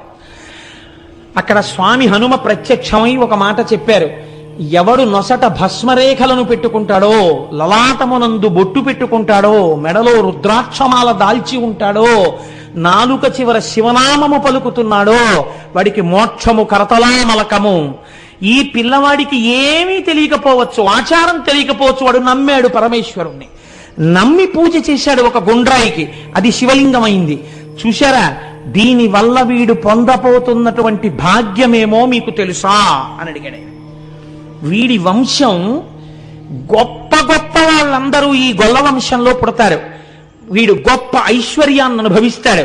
వీడి పేరు చిరస్థాయిగా ఉండిపోతుంది. కాదు, 8 తరాలు వెళ్ళిన తరువాత సాక్షాత్తు మళ్ళీ పరబ్రహ్మమే గోపాల బాలుడై ఈ భూమి మీద నడయాడతాడు.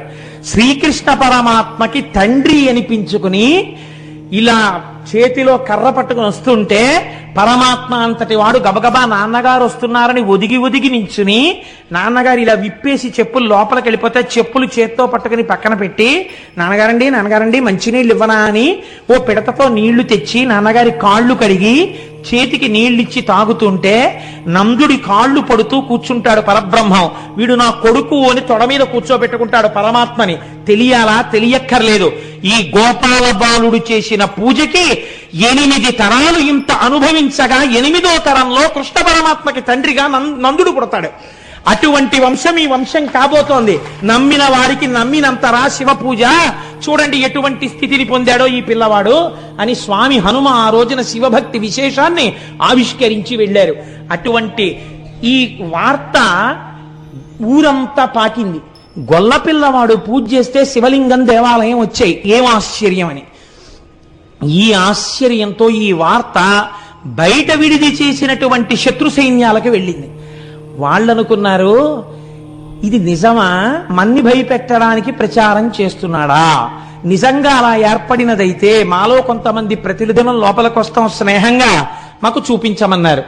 ఆప్తబంధువుల్ని కౌగిలించుకున్నట్టు కౌగిలించుకుని వృషద్విచిత్రతల్పయోర్భుజంగముక్తిక స్రజో గరిష్టరత్నలోష్టయో సుహృద్విపక్షపక్షయో తృణారవింద చక్షుషో ప్రజామహీ మహేంద్రయో సమప్రవర్తయన్మనః కదా సదాశివం భజే. శంకరుణ్ణి నమ్మిన వాడికి శంకరుడు ఎలా ఉంటాడో అలాగే ఉంటాడు శంకర భక్తుడు కూడా. ఆయనకేం భేదాలుండవు, అందరూ సమానం. కనుక వాళ్ళని కౌగిలించుకుని లోపలికి తీసుకెళ్లి కూర్చోబెట్టి దేవాలయ దర్శనం చేయించాడు.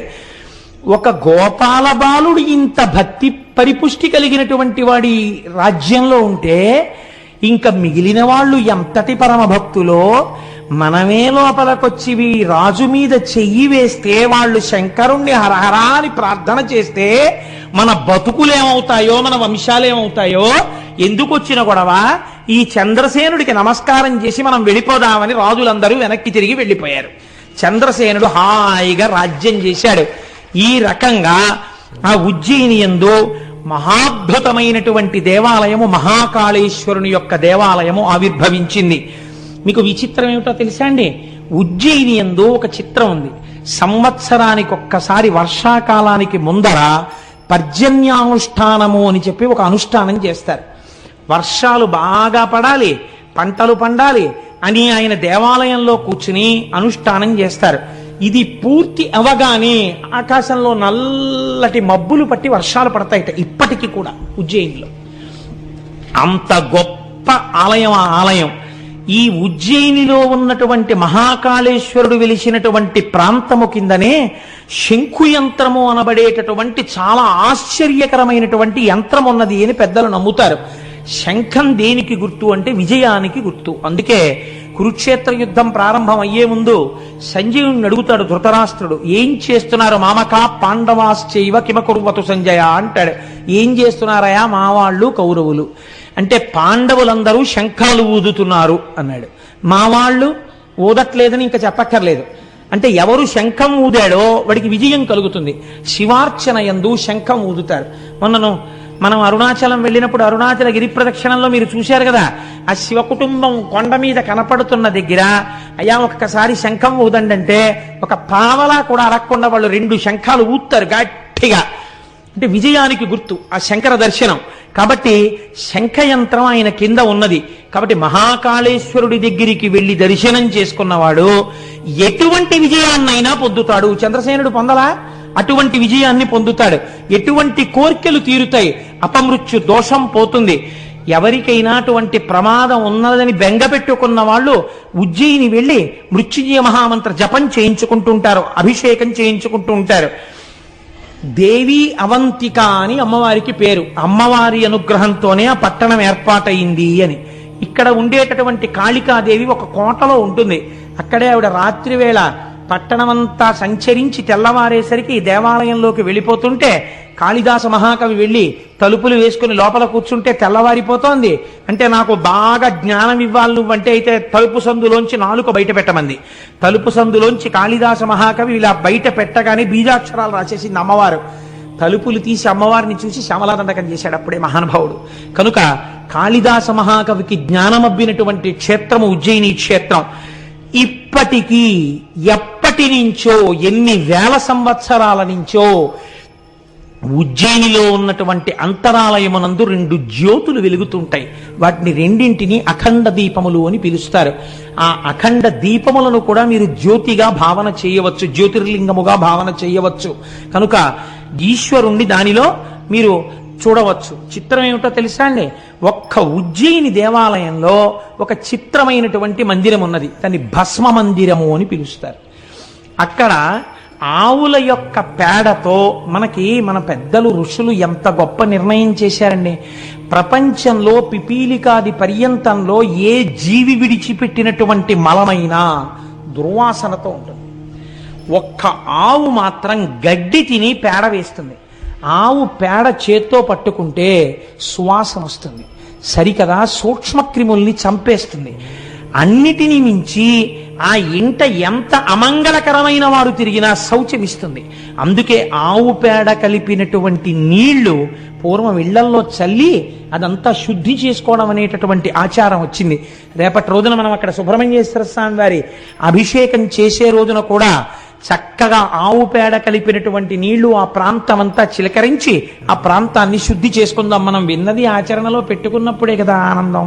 కనుక అక్కడ భస్మ మందిరము అని ఆ ఆవుల్ని తీసుకొచ్చి ఆవులు వేసినటువంటి పేడని ఎంతవరకు కాలిస్తే అది చక్కటి విభూతిగా మారుతుందో అటువంటి విభూతిగా మార్చి విభూతితో అభిషేకం చేస్తారు.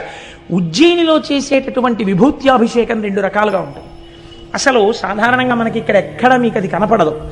తెల్లటి పల్చటి బట్టలో విభూతిని పోసేస్తారు. చాలా మెత్తటి విభూతిని మూట కట్టేస్తారు. మూట కట్టి శివలింగం మీద పట్టుకుంటారు. పట్టుకుని విభూతితో అభిషేకం ప్రారంభం చేస్తారు.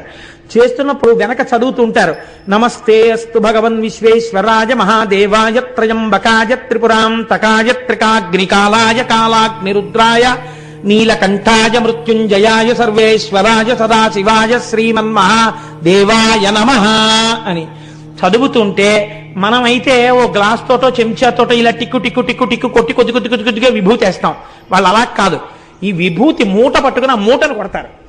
కొట్టినప్పుడు శివలింగం ఉన్న చోటే కాదు, మొత్తం అంతరాలయం అంతా భస్మతో నిండిపోతుంది. నిండిపోతున్నప్పుడు శంఖాలు, ఈ భేరీలు, పెద్ద పెద్ద మృదంగాలు ఇవన్నీ మోగిస్తుంటే మీరు ఒక అలౌకికమైనటువంటి స్థితికి వెళ్ళిపోయినటువంటి అనుభూతిని పొందుతారు. చిత్రం ఏమిటంటే నేను ఉజ్జయిని దర్శనం ఇప్పటి వరకు చేయలేదు. మరి ఇవి ఎలా నువ్వు చెప్తున్నావు? ఈశ్వరానుగ్రహం అనే మీరు అనుకోవచ్చు కదండి. లేకుండా నేనేం చేశానని నా చేత స్వామి చెప్పించాడు. దానికి ఏదైనా నేను నా ఎందు పెట్టుకుంటే నాకన్నా అహంకారి ప్రపంచంలో ఉండడు. ఏమీ చూడని వాడితో ఇన్ని చెప్పించాడంటే నా జన్మ వాడెంత ధన్యం చేసిన వాడు. రేపు చూడబోతున్నాను. ఏప్రిల్ 5వ తారీఖున బయలుదేరి ఉజ్జయిని వెళ్ళబోతున్నాను. కనుక ఆ భస్మ మూటని పట్టుకుని కొడతారు. కొడితే ఆ భస్మ పడి అభిషేకం చేస్తారు. 2 అది మహాకాళ స్వరూపం. కానీ ఆ టికెట్ల గురించి మాత్రం అడగండి మహాప్రభు. దానికి ఏర్పాట్లు అయిపోయాయి, కొద్ది మందికే పెట్టుకున్నాం, దానికి కావలసిన ఏర్పాట్లు అయిపోయాయి కాబట్టి ఆ టికెట్ మాత్రం అడగండి. ఈ మాట ఎప్పుడైనా మనం వెళదాం కలిసి. కనుక ఆ మహాకాళ స్వరూపం కాబట్టి తెల్లవారుజామున పురుషుల్ని లోపలికి పంపిస్తారు. సంప్రదాయ దుస్తులతో లోపలికి వెళ్ళి అభిషేకం చెయ్యొచ్చు. అప్పుడే శ్మశానంలో ఫ్రెష్గా కాలినటువంటి శవం యొక్క భస్మని పట్టుకొస్తారు అర్చకులు. పట్టుకొచ్చి ఇస్తారు. అది మహాకాళ స్వరూపం తినేసింది కదండి. మరి అందుకని ఆయనకి ప్రీతి ఆయన స్వరూపాన్ని వెల్లడి చేయడంలోనే ఆ భస్మ పాత్రలు ఇస్తారు అందరికీ. చుట్టూ కూర్చుని ఆ శవభస్మతో అభిషేకం చేస్తారు స్వామికి. కానీ నిజంగా ఉంటున్నప్పుడు కైలాస పర్వతం మీద కూర్చున్నట్టే ఉంటుంది. ఆ మంత్రోచ్చాటనం, ఆ భేరీలు, ఆ మృదంగాలు అవన్నీ వాయిస్తూ అభిషేకం చేస్తారు. మనమేం చేస్తాం? వారణాసి వెళ్ళి చూడండి ఒకసారి.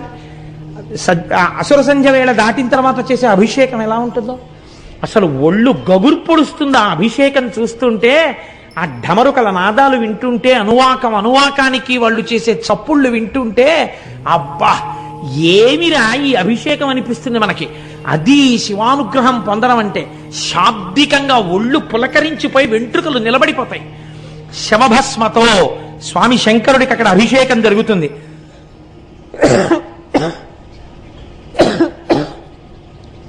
సాయంకాలం వేళలో, అసుర సంధ్య వేళలో మహాకాళేశ్వరుడికి చిత్ర విచిత్రమైన నీరాజనాలు ఎత్తుతారు. నక్షత్రహారతులు, కర్పూరహారతులు, జ్యోతిహారతులు, ఎన్ని రకాల హారతులు మంత్రోచ్చాటనాలతో ఎత్తి చూపిస్తుంటారు. దానికోసం ప్రత్యేక మహంతులు వస్తారు. వచ్చి ఈ దీపారాధనతో కూడినటువంటి జ్వాలని నీరాజనంగా చూపించే ముందు ఒక్క మహాకాళ క్షేత్రంలో మాత్రం ఒక నియమం ఉంది. మహాకాళంలో ఉన్నటువంటి మహాకాళేశ్వరుడికి నీరాజనం ఎత్తడానికి ముందు అక్కడికి సమీపంలోనే ఇంకొక శివలింగం ఉంది. ఆ శివలింగం పేరేమిటో తెలుసా అండి? కోటేశ్వర మహాకాళుడు. కోటేశ్వర మహాకాళుడికి ముందు పూజ చేస్తే తప్ప అసలు మహాకాళుడికి పూజ చేయడం నిషిద్ధం. కాబట్టి ముందు కోటేశ్వర మహాకాళుడికి నీరాజనాలు ఎత్తుతారు. ఆయనకి నీరాజనాలు ఎత్తి తర్వాత ఇక్కడికొచ్చి ఇక్కడ నీరాజనాలు ఇస్తారు. మీరు కోటేశ్వర మహాకాళ దర్శనం కూడా చేయవలసి ఉంటుంది ఉజ్జయినిలో. ఏడాదికొక్కసారి స్వామివారు సవారీ పెడతారు. మనం ఊరేగింపు అంటాం. ఊరేగింపు కాదు, ఊరిరిగింపు. ఊరిరిగింపు అంటే వీడు ఎలాగో గుళ్ళోకి రాడు స్వామి, నువ్వే గుళ్ళోంచి బయటికి రా అంటే స్వామివారే ఓ పల్లకీలో కూర్చుని బయటికి వస్తారు. బయటకు వస్తే అలా వీధుల్లోకి వస్తారు. వీడు టీవీ చూస్తూ ఉంటాడు. పాపం వాళ్ళ ఆవిడ మాత్రం అర్ధకురాలు బెల్లంగడ్డ ఇంత బియ్యం పట్టుకెళ్ళిస్తే స్వామి ఆ పల్లకీలోంచే ఇలా చూస్తారు. వాడు రాడు స్వామి, వాడు అలా సీరియల్స్ చూస్తుంటాడు. వాడి పేరు కోటేశ్వరరావు, వాడు అదిగో లోపల ఉన్నాడు. వాడి కిందటి ఏడాది ఏదో సంపాదించాడు, ఈ ఏడాది ఇంకా సంపాదించాడు. వాడికి అహంకారం, అలాగే కూర్చుంటాడు. నువ్వు వచ్చినా రాడు. పోన్లే నేనే వాడి ఇంటికి వచ్చాను, వాళ్ళ ఆవిడితో బియ్యం పంపాడుగా, తన నీరాజనం బుచ్చేసుకుని ఇంత బెల్లంగడ్డ ప్రసాదం అవి ఇచ్చి లోపలికి పంపిస్తాడు. రేపు పోనీ ఇదన్నా నోట్లో వేసుకోరా అని పంపిస్తాడు. ఈశ్వరుడు చాలా కారుణ్యమూర్తిగా బయటికి రావడానికి ఊరెరిగింపు, ఊరిని ఆయనకి ఎరిగింపు చేయడం. ఊరి వాళ్ళు లోపలికెళ్ళి ఆయనకి విజ్ఞాపన చేసుకోవడం కాదు, ఆయన కారుణ్యానికి పరాకాష్ట ఊరిరిగింపు. మహాకాలంలో సవారీ చేస్తాడు. సవారీ అంటే ఏమిటో తెలుసా అండి? చక్రవర్తి బయటికి వచ్చినట్టు బయటికి వస్తాడు. చక్రవర్తి బయటికి వచ్చినప్పుడు ఉజ్జయిని జిల్లా కలెక్టర్, ఉజ్జయిని జిల్లా పోలీస్ సూపరింటెండెంట్, ఉజ్జయిని నుంచి ఎన్నికైనటువంటి మంత్రి ఎవరైనా ఉంటే రాష్ట్ర కేబినెట్ లో మంత్రి, లేదా పరిపాలన చేసేటటువంటి మంత్రి ఎవరుంటారో, మనకైతే ఇక్కడ బహుశా రెవెన్యూ అడ్మినిస్ట్రేషన్ అయి ఉంటుంది, ఆ మంత్రి ఎవరుంటారో ఆ మంత్రి ఉజ్జయిని రావాలి. వచ్చి ప్రతి ఏటా సవారీ జరుగుతున్నప్పుడు స్వామివారి సవారీని మొయ్యాలి. వీళ్ళు ముగ్గురు తప్పకుండా మొయ్యాలి. ఉజ్జయినిలో కొన్ని వేల సంవత్సరాల నుంచి ఇదే ఆనవాయితీ. రాజులే పాలించనివ్వండి, ప్రజాస్వామ్యమే కానివ్వండి, వాళ్ళు వచ్చి ఆ పల్లకి పట్టుకుని స్వామిని సవారీ తీసుకెడతారు. శివరాత్రి నాడు ఆయన పెళ్లి కొడుకు అవుతాడు ఉజ్జయినిలో. అదో విచిత్రం. పుష్పకిరీటం పెట్టుకుంటాడు. పుష్పకిరీటం పెట్టుకుని పెళ్లి కొడుకు అవుతాడు. మహాశివరాత్రి వెళ్ళిపోయినటువంటి మర్నాడు ఈ అలంకారం అంతా తీసేసి భస్మాభిషేకం అందుకుంటాడు మళ్ళీ. అటువంటి సవారీ జరుగుతుంది. అక్కడే బలరామకృష్ణులు ఇద్దరూ సాందీపని మహాముని యొక్క ఆశ్రమంలో విద్యాభ్యాసం చేశారు. ఇన్ని రకాలుగా ఇంకా నేను ఆ ఉజ్జయిని గురించి చెప్తూ కూర్చుంటే ఇంకా నేను ఆ భోజకాళిదాసుల్ని ముట్టుకుంటే నా బలహీనత బయటకు వస్తుంది. కాబట్టి అటువైపుకి మనం వెళ్ళొద్దు, చాలు. కాళిదాస మహాకవి అనుగ్రహింపబడినటువంటి క్షేత్రం, అంత గొప్ప క్షేత్రమై ఆ ఉజ్జయిని అన్ని రకములుగా ప్రకాశించుచున్నది. అటువంటి ఉజ్జయిన్ మన భారతదేశంలో వెలిసినటువంటి స్వయంభూమూర్తి. ఒక్కసారైనా వెళ్ళి చక్కగా అక్కడ ఉండి ఆ శివలింగాల్ని, ఆ క్షేత్రాన్ని, ఇవన్నీ మనం దర్శనం చేసి రావలసి ఉంటుంది. కాబట్టి మనం ఇవాళ ఆ ఉజ్జయినిని దర్శనము చేసి దాటగలిగాం. ఇప్పుడు మనం ఉజ్జయిని నుంచి ఒక్కసారి అలా హిమాలయ పర్వత సానువుల మీద వెలిసినటువంటి కేదారలింగ దర్శనం చేసుకుని వీలైతే ఇవాళ పూర్తి చేసేద్దాం. ఎందుకంటే కనీసం రోజుకి 2, 3 చెప్పకపోతే నాకు గోపాలకృష్ణ గారి వాక్కు సత్యం అయిపోతుందేమోనో భయం పట్టుకుంది. ఇది ఏడాది అయిపోదు కదా ఈ శివమహాపురాణం, కొంతైనా చెప్తాను అసలు నేనని. అందుకని ఈ కేదారేశ్వర లింగం గురించి ఒక మాట చెప్తారు. మహాద్రిపార్శ్వే చతటే రమంతం సంపూజ్యమానం సతతం మునీంద్రైః సురాసురైర్యక్షమహోరగాద్యైః కేదారమీశం శివమీశమీడే. ఇది హిమాలయ పర్వతములలో వెలిసినటువంటి లింగము. నరనారాయణులిద్దరూ కూడా కారణము వలన సాక్షాత్తుగా ఈ భూమండలం మీద బదరీ క్షేత్రమునందు తపస్సు చేసినప్పుడు ద్యోతకమైనటువంటి శివలింగము. కేదారమునందున్నటువంటి శివలింగమును దర్శనము చేసినా, చేయడానికి వెడుతున్నప్పుడు మరణించినా మోక్షమే. ఇది చిత్రం. అయితే కేదారేశ్వర లింగాన్ని దర్శనం చేసేటప్పుడు మాత్రం ఒక నియమం ఉంది. ఆ నియమంతో దర్శనం చెయ్యాలి. ఆ నియమం లేకుండా మాత్రం దర్శనం చేయకూడదు. నాకు తెలిసి సాధారణంగా 195 మంది అసలు ఈ నియమాన్ని పాటించారు తెలియక. కానీ ఈశ్వరుడు క్షమిస్తాడని నేను అనుకుంటున్నాను ఏమిటి, నేను నమ్ముతున్నాను. చూడండి, ఎందుకు ఈ మాట నేను అంటున్నానంటే, ఒక్కొక్కసారి లోకంలో ఒక చిత్రమైనటువంటి పోకడ ఒకటి ఉంటుంది. మనకి కామక్రోధములు ఇవి పెద్ద విశేషం చెప్పేది ఉండండి, ప్రతి వాళ్ళకి ఉండేవే. లోకము పట్ల మీరు క్రోధాన్ని పెంచుకున్నారనుకోండి, అది పతనహేతు అవుతుంది. నాకు ఎవరి మీదో కోపం ఉందనుకోండి, ఆ కోపంతో ఉంటే తిరిగి జంతువులోకి వెళ్ళిపోతాడు మరణ సమయంలో ఆయన కానీ జ్ఞాపకం వస్తే. కాబట్టి క్రోధము అరిష్టహేతువు. కానీ భగవంతుని యొక్క ఆరాధన యందు క్రోధము విజృంభించింది అనుకోండి ఏదో కారణం చేత, చిత్రం ఏమిటో తెలుసా అండి, అది ఉన్నతికి మార్గాన్ని చూపించేస్తుంది. అదొక చిత్రమైన విషయం. ఆఖరికి క్రోధమైనా సరే ఈశ్వరారాధనతో ముడిపడింది అనుకోండి, ముడిపడితే అది అభ్యున్నతిని తీసుకొస్తుంది. మీకు నేను ఒక ఉదాహరణ చూపిస్తాను ఎందుకు అలా జరుగుతుందో. మనకి జంబుకేశ్వరం అని ఒక క్షేత్రం ఉంది, మీకు అందరికీ తెలుసు. ఆ జంబుకేశ్వరంలో జలలింగం, నీటి రూపంలో పరమాత్మ ఉంటారు కానీ అక్కడ తీర్థం ఇవ్వరు ఆ నీటిని, ఎప్పుడు నీరు ఉబుకుతూనే ఉంటుంది అక్కడ. అక్కడ జంబు మహర్షి తపస్సు చేశారు. ఒక నేరేడు చెట్టు, అలనేరేడు చెట్టు ఎన్ని లక్షల సంవత్సరాల నుంచి ఉందో ఎవ్వరికీ తెలియదు. ఆ నేరేడు చెట్టుకు ఒకసారి ప్రమాదం వచ్చింది. ఆ నేరేడు చెట్టు పైనుంచి ఎండిపోవడం మొదలెట్టింది. ఎన్ని పూజలు చేశారో, ఎన్ని ప్రార్థనలు చేశారో ఆగలేదు. ఎన్ని రకాలుగా పరిశీలించినా చెట్టు ఎండిపోయి ఎండిపోయి ఎండిపోయి ఎండిపోయి కొమ్మలు విరిగిపోయి ఆఖరికి భూమట్టంలో ఇంత బెరడు మిగిలింది. అసలు ఈ క్షేత్రమునకంతటికీ కూడా కదులుతున్న రూపంలో స్వామి ఈ నేరేడు చెట్టుగానే ఉన్నాడంటారు. ఈ చెట్టు చచ్చిపోయింది, ఏం ప్రమాదమో అని బెంగపెట్టుకున్నారు.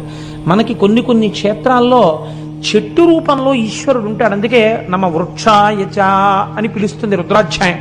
మీరు కంచి వెళ్ళారనుకోండి, ఒక మామిడి చెట్టు రూపంలో ఉంటాడు. మీరు మధ్యార్జునం వెళ్ళారనుకోండి, మధ్యార్జునం మద్ది చెట్టు రూపంలో ఉంటాడు.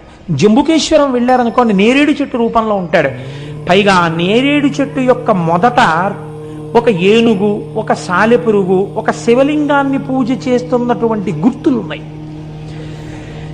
ఈ నేరేడు చెట్టు చచ్చిపోతే ఎలా అని బెంగపెట్టుకున్నారు. ఇంత బెరడు మిగిలిన తరువాత రుద్రాధ్యాయము ఎంత గొప్పదో నిరూపిస్తూ ఒక ఆశ్చర్యకరమైన సంఘటన జరిగింది. ఈ చెట్టు శివస్వరూపము కనుక ఇది చిగర్చడానికి మనం చేసిన ప్రయత్నాలన్నీ విఫలమైపోయాయి కనుక ఇప్పుడు మీరు దాని మీద పట్టుకెళ్ళి నెయ్యి, పాలు, పెరుగు, పళ్ళరసాలు అన్నీ కూడా పోసేశారనుకోండి, ఉన్న ముక్క కూడా కుళ్ళిపోతుంది కదండి. వాళ్ళేం నమ్మారంటే ఇంకా ఇంతకన్నా బ్రహ్మాస్త్రం మన దగ్గర లేదు. ఇప్పుడు పదార్థాలని వేస్తున్నది పదార్థాలుగా కాదు, రుద్రాధ్యాయాన్ని అనుసంధానం చేస్తూ మనం అభిషేకం చేస్తున్నాం. మనం అలా అభిషేకం చేద్దాం. బతికిందా, బతికి తీరాలి ఈ చెట్టు. బతక లేదా ఇంకింతకన్నా మన దగ్గర అస్త్రం లేదు. మన వల్ల ఏదో అపరాధం జరిగిపోయినట్టే. దానికి రుద్రాభిషేకం చేసేసారు అన్ని పదార్థాలతోటి. మీకు ఒక ఆశ్చర్యకరమైన సంఘటన తెలుసా? ఆ రాత్రి తలుపులు వేసి అర్చకులు వెళ్ళి మర్నాడు తలుపులు తీశారు. బెరడుకి ఆకుపచ్చతనం వచ్చి చిగర్చింది. ఇప్పుడు ఎంత పెద్ద నేరేడు చెట్టు ఉందో. ఇప్పుడు మీరు జంబుకేశ్వరం వెడితే పెద్ద నేరేడు చెట్టు కనపడుతుంది. మళ్ళీ ఆ చెట్టు మొదట్లో ఒక సాలెపురుగు, ఒక పాము ఉంటాయి. ఎందుకుంటాయో తెలుసా అండి? శ్రీకాళహస్తిలాగే అక్కడ కూడా పూర్వం అక్కడ జంబు మహర్షి తపస్సు చేసినప్పుడు పెద్ద ఆలయం ఉండేది కాదు. ఒక సాలెపురుగు ప్రతిరోజు వచ్చి ఆ శివలింగం మీద ఒక గూడు అల్లేది. అల్లి నేను స్వామికి వస్త్రం కట్టాననుకుని మురిసిపోయేది. ఏనుగులు చాలా ఉండేవన్నీ నేరేడు వనాలు. ఆ నేరేడు తోటల్లో తిరుగుతుండేవి ఆ ఏనుగులు. ఒక ఏనుగు రోజు కావేరీ నదీ జలాలు తన తొండ నిండా పుచ్చుకుని, ఎక్కడి సంస్కారమో ఎవరికి తెలుసండి? జీవుడి సంస్కారాలు మనం చెప్పలేం. నేను ఇవాళ పొద్దున్న ఒక పిల్లవాడికి అక్షరాభ్యాసం చేశాను. ఆ పిల్లవాడు 7వ నెలలో పుట్టేశాట. 7వ నెలలో పుట్టేసినటువంటి పిల్లవాడు కాబట్టి బతుకుతాడు అనుకోలేదు. ఏదో గాజు పేటికలలో పెట్టి 6,000 రూపాయల ఇంజక్షన్లు ఇచ్చేవారు. ఆ పిల్లవాడు బతికాడు. వాడు చిత్రం ఏమిటో తెలుసా అండి? వాడు ఇంతప్పటి నుంచి బొట్టు లేకపోతే వాడు ఒప్పుకోడు. వాడికి ఇంకా మాటలు సరిగ్గా రావు. బొత్తు బొత్తు అంటాడు. వాడికి బొట్టు కానీ కొంచెం ఇలా చెరిగితే వాడు ప్రత్యేకం అద్దం దగ్గరికి వెళ్ళి నిలబడి చూసుకుంటూ ఉంటాడు. నేను హైదరాబాద్లో వాళ్ళ ఇంటికి వెళ్ళినప్పుడు చూశాను. వాడికి బొట్టు కొంచెం కరిగితే వాడు వాళ్ళ అమ్మ దగ్గరికి వచ్చి, అమ్మ బొత్తెత్తు, అమ్మ బొత్తెత్తు, అమ్మ బొత్తెత్తు అంటాడు. వాళ్ళ అమ్మ ఉండరా కాసేపు అంటే గబగబా వెళ్ళి డ్రెస్సింగ్ టేబుల్ లాకేసి తిలకం సీసా తెచ్చేస్తాడు. తెచ్చి అమ్మ బొత్తెత్తు, అమ్మ బొత్తెత్తు అంటాడు. అని వాడు తిలకం బొట్టు ఎట్టుకుంటాడు. అంత చిన్న పిల్లవాడిని నేను బొట్టు లేకుండా ఎన్నడూ చూడలేదు. బహుశా నేను అనుకుంటున్నాను వాళ్ళ అమ్మమ్మ గారు ఏర్పాటు చేసిన సంస్కార బలం. ఆ పిల్లవాడు 7వ నెలలో పుట్టేస్తే రోజు భగవాన్ రమణుల నామం చెప్తూ కూర్చునేవారు ఆవిడ. ఆ పిల్లవాడికి మొట్టమొదట పాలు తాగించినప్పుడు కూడా వాడు తాగకపోతే వాడికి రమణ తాతయ్య వచ్చారు, అరుణాచలం నుంచి వచ్చారు, నీకు పాలు ఇవ్వడానికి వచ్చారు అంటే వాడు గుడగుడు తాగిచ్చాడు. ఇవాళ నేను వాడికి అక్షరాభ్యాసం చేయడానికి వెడితే, ఒరే నీ పేరేమిటన్నాను, రమణ అన్నాడు. మీ అన్నయ్య పేరేమిటన్నాను, అన్న రమణ. మీ తాతగారి పేరేమిటన్నాను, తాత రమణ. ఈ తాతగారి పేరేమిటన్నాను, ఈ తాత రమణ. నేనెవరన్నాను, నువ్వో రమణ, మీరో రమణ, అమ్మమ్మ రమణ, తమ్ముడు రమణ, ఫ్రెండ్ రమణ. వాడు ఎవరైనా సరే రమణ కలుగుతాడు. ఎక్కడి నుంచి వచ్చిందంటారు ఆ సంస్కారం? అటువంటి వాడికి అక్షరాభ్యాసం చేసి నా జన్మ ధన్యమైంది అనుకున్నాను నేను. కనుక ఎవరికి జీవుడికి ఎటువంటి సంస్కారాలు ఉంటాయో మనకి తెలియదు. బొట్టు పెట్టుకోండర్రా అంటే పెట్టుకోకుండా ఉండేటటువంటి వాళ్ళు కోట్ల సంఖ్యలో ఉంటే, ఒక పసిపిల్లవాడు లలాటమునందు బొట్టు లేకుండా ఎప్పుడూ ఉండడు. వాడు నిద్రపోతున్నప్పుడు తిలకం బొట్టు ఉంటుంది. వాడు నిద్ర లేవగానే ముందు అద్దం దగ్గరికి వెళ్ళి బొట్టుందో లేదో చూసుకుంటాడు. అమ్మ మొహం కడగగానే తిలకం సీసా పట్టుకొచ్చేసి అమ్మ బొత్తెత్తు అంటాడు. అసలు బొట్టు లేకుండా వాడి మొహం కనపడదు. ఏమనుకోవాలి వాడి సంస్కార బలాన్ని? ఒక్కొక్కరి సంస్కారం అలా ఉంటుంది. ఒక ఏనుగు తొండంతో నీళ్లు తెస్తే మీకు ఎందుకు అనుమానం ఉండాలి? మీకు కావాలంటే నేను ఇవాళ వాడు లేడు, కాపురం వెళ్ళాడు, లేకపోతే వాడిని నేను వేదిక మీదకి తీసుకొచ్చి చూపించుండేవాడిని వాళ్ళు మీ అందరికీ కూడా. కాబట్టి ఆ ఏనుగు తొండంతో నీళ్లు తెచ్చి శివలింగం మీద పోసేసేది తొండం ఎత్తి. ఈ నీళ్లు పోసేసేటప్పుడు ఆ సాలెగూడు ఈ నీళ్లలో కొట్టుకుపోయేది. ఈ ఏనుగు వస్తుండగానే ఆ సాలెపురుగు గబగబా నేరేడు చెట్టు ఎక్కేసేది. ఆ సాలెపురుగుకి కడుపు మంట. దిక్కుమాలిన ఏనుగు రోజు నీళ్లు తెచ్చి పోసేస్తుంది, నేను కట్టిన గూడు పోతోందని. ఇంకా ఒక రోజున అది అక్కసు భరించలేకపోయింది. ఆ ఏనుగు వచ్చి నీళ్లు పోయిగానే దాని తొండంలోకి వెళ్ళింది. సాలెపురుగు యొక్క విషం చాలా ప్రమాదకరమైన ఆయుర్వేదం అంటుంది. అది దాంట్లోకి వెళ్ళి ఆ తొండాన్ని శుభ్రంగా కుట్టేసింది. ఆ ఏనుగు తొండాన్ని బాదుకుని చచ్చిపోయింది. సాలెపురుగు కూడా నా కక్ష తీరిపోయింది అనుకుంటూ చచ్చిపోయింది. ఇద్దరూ చచ్చిపోయారు. కానీ శివార్చన యందు నాకు అడ్డొచ్చిన వాణ్ణి సంపాతల పారేశాననుకుంటూ చచ్చిపోయిన సాలెపురుగు క్రోధంతో చచ్చిపోయిందా లేదా? చచ్చిపోయింది. కానీ వచ్చే జన్మలో ఏమై పుట్టిందో తెలుసా అండి? ద్రవిడ దేశమునందు ఒక గొప్ప రాజై పుట్టింది. ఆయన పేరు కొచ్చంగ చోళుడు. కొచ్చంగ చోళుడు అంటే రక్తాక్ష చోళుడు అంటారు. కిరీటము తల మీద ఉన్నవాడు, ఎర్రని కన్నులున్నవాడు. ఈ కొచ్చంగ చోళుడు ఎన్ని శివాలయాలో దగ్గరగా 700 శివాలయాలని ఆయన పునర్నిర్మాణం చేశాడు. పూజాధికాలు జరిగేటట్టుగా 700 శివాలయాలకి చేసినప్పుడు ఇలా ఎవరైనా తమిళనాట దేవాలయాలకి సేవ చేస్తే వాళ్ళు దాన్ని తిరుపణి అని పిలుస్తూ ఉంటారు. ఈ కొచ్చంగ చోళుడు చేసినటువంటి ఈ సేవని మాత్రం వాళ్ళు యానయ్యారా తిరుప్పణి అని పిలిచేవారు. ఎందుకో తెలుసా అండి? 700 శివాలయాలు కట్టినప్పుడు కూడా పునర్నిర్మాణంలో ఆయన ఎందుకు అలా ప్లాన్ గీయించేవాడో తెలియదు. ఏనుగులు దూరని శివాలయాలు కట్టించాడు. ఆ ఊరికి ఏనుగు రాకపోయినా సరే ఏనుగు లోపలికి వెళ్ళలేదు, అలాంటి గుళ్ళు కట్టాడు. ఎక్కడిదో తెలుసా అండి క్రోధం? సాలెపురుగు. ఏనుగు వస్తుందేమో గుళ్ళోకని ఏనుగు రాని శివాలయాలు 700 కట్టాడు ఆయన. చూడండి, క్రోధం మిగిలిన వాళ్ళ మీద పెట్టుకుంటే పతనహేతు. అదే క్రోధం ఈశ్వరార్చన యందు పెట్టుకున్నవాడు 700 శివాలయాలు ఏనుగుల లోపలికి వెళ్లకుండా కట్టాడు. మీరు ఇప్పటికీ తిరువాణక్కోయిల్ అంటారు తమిళనాడులో. మీరు జంబుకేశ్వరం వెడితే జంబుకేశ్వరంలో శివాలయంలోకి ఇక్కడికి ఏనుగులు రావండి, చూశారా గుమ్మాలు ఎలా ఉంటాయో? ఏనుగు ఇందులోకి రాలేదు అని చెప్తారు వాళ్ళు. ఏనుగులు రాని గుళ్ళు కట్టిన వాళ్ళల్లో కొచ్చంగ చోళుడు ఒకడు. కొచ్చంగ చోళుడే కట్టాడు జంబుకేశ్వరం కూడా. కాబట్టి రక్షించిందా రక్షించదా? రక్షిస్తుంది. ఒక్కొక్కరికి అర్థం లేని మక్కు పట్టు ఉంటుంది. ఆ పట్టు ఎందుకు చేస్తాడు వాడు అంటే మీరేం చెప్పలేరు. ఇవన్నీ మీరు మామూలుగా పురాణ కథని అలా చందమామ తిరిగిరేసినట్టు తిరిగేసారనుకోండి, అబ్బెబ్బే they don't stand for the reason అండి. ఏమిటంటే ఈ కథలు అంటారు. కాదు, మీరు సమన్వయం చేసుకోవాలి చాలా జాగ్రత్తగా. ఋషులు అనవసరంగా చెప్పరు. దీని వెనక హేతువేది మీరు జాగ్రత్తగా సమన్వయం చేసి చదివితే మీకు అర్థం అవుతుంది. మీరు ఇవి నేను ఎందుకు చెప్తున్నానో తెలుసా అండి? మీరు కేదార దర్శనం చేసేటప్పుడు మీకు విస్ఫురణలోకి రావాలి. లేకపోతే అక్కడ ఒక గేది కింద పరిగెడుతుంటే పాండవులు పట్టుకున్నారండి, తోక ఊడిపోయి శివలింగం అయిందని నేను చెప్పాను అనుకోండి ఓ పద్యం. ఏమిటండి ఇది, తోక ఊడిపోయి శివలింగం అవడం ఏంటండి అంటారు మీరు. నేను దానికోసం ఈ నేపథ్యాన్ని వేస్తున్నాను. బాగా నాటుకోవాలన్నది నా తాపత్రయం. నాకేం చేతకపోయినా, నాకే లేకపోయినా. కానీ మీరు చూడండి, ఒక్కొక్కడికి శివారాధన యందు మూర్ఖత్వం ఉంటుంది, లేదా ఈశ్వరారాధన యందు మూర్ఖత్వం ఉంటుంది. మామూలు మూర్ఖత్వం చాలా ప్రమాదకరం. మూర్ఖజన చిత్తము తెల్పన సాక్ష్యమేరికింది అంటాడు భర్తృహరి. మూర్ఖుడిని ఎవడు బాగు చేయలేడు రాన్నాడు. కానీ శివార్చన యందు, ఈశ్వరార్చన యందు, ఇది విష్ణు స్వరూపం కానివ్వండి, శివస్వరూపం కానివ్వండి, మూర్ఖత్వంతో ఉన్నా సరే రక్షించేస్తుందండి. మీకు నేను ఒక ఉదాహరణ చెప్తాను. మనకున్న నాయనార్లలో దండి అడిగల నాయనార్ అని ఒక నాయనారు ఉన్నారు. ఈయనకి 2 కళ్ళు లేవు. ఈ దండి అడిగల నాయనార్ దగ్గరికి వెళ్ళి ఎవరో చెప్పారు, అయా శివాలయం పక్కనున్నటువంటి తటాకాన్ని ఆ రోజులలో శివార్చనని అంగీకరించినటువంటి మతస్థులు, పేర్లు చెప్తే మళ్ళీ లేనిపోని ఇబ్బందులు ఎందుకు వచ్చిందని, అన్య మతస్థులు తటాకాన్ని కప్పెట్టేస్తున్నారని చెప్పారు.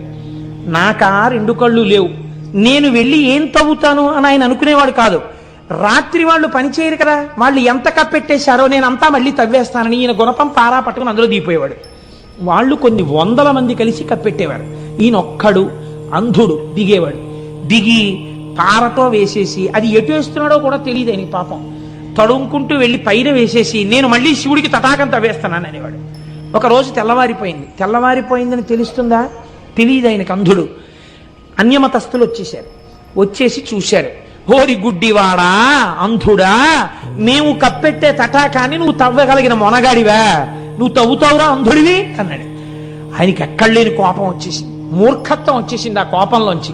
ఏమన్నారా నన్ను అంధుడన్నారా?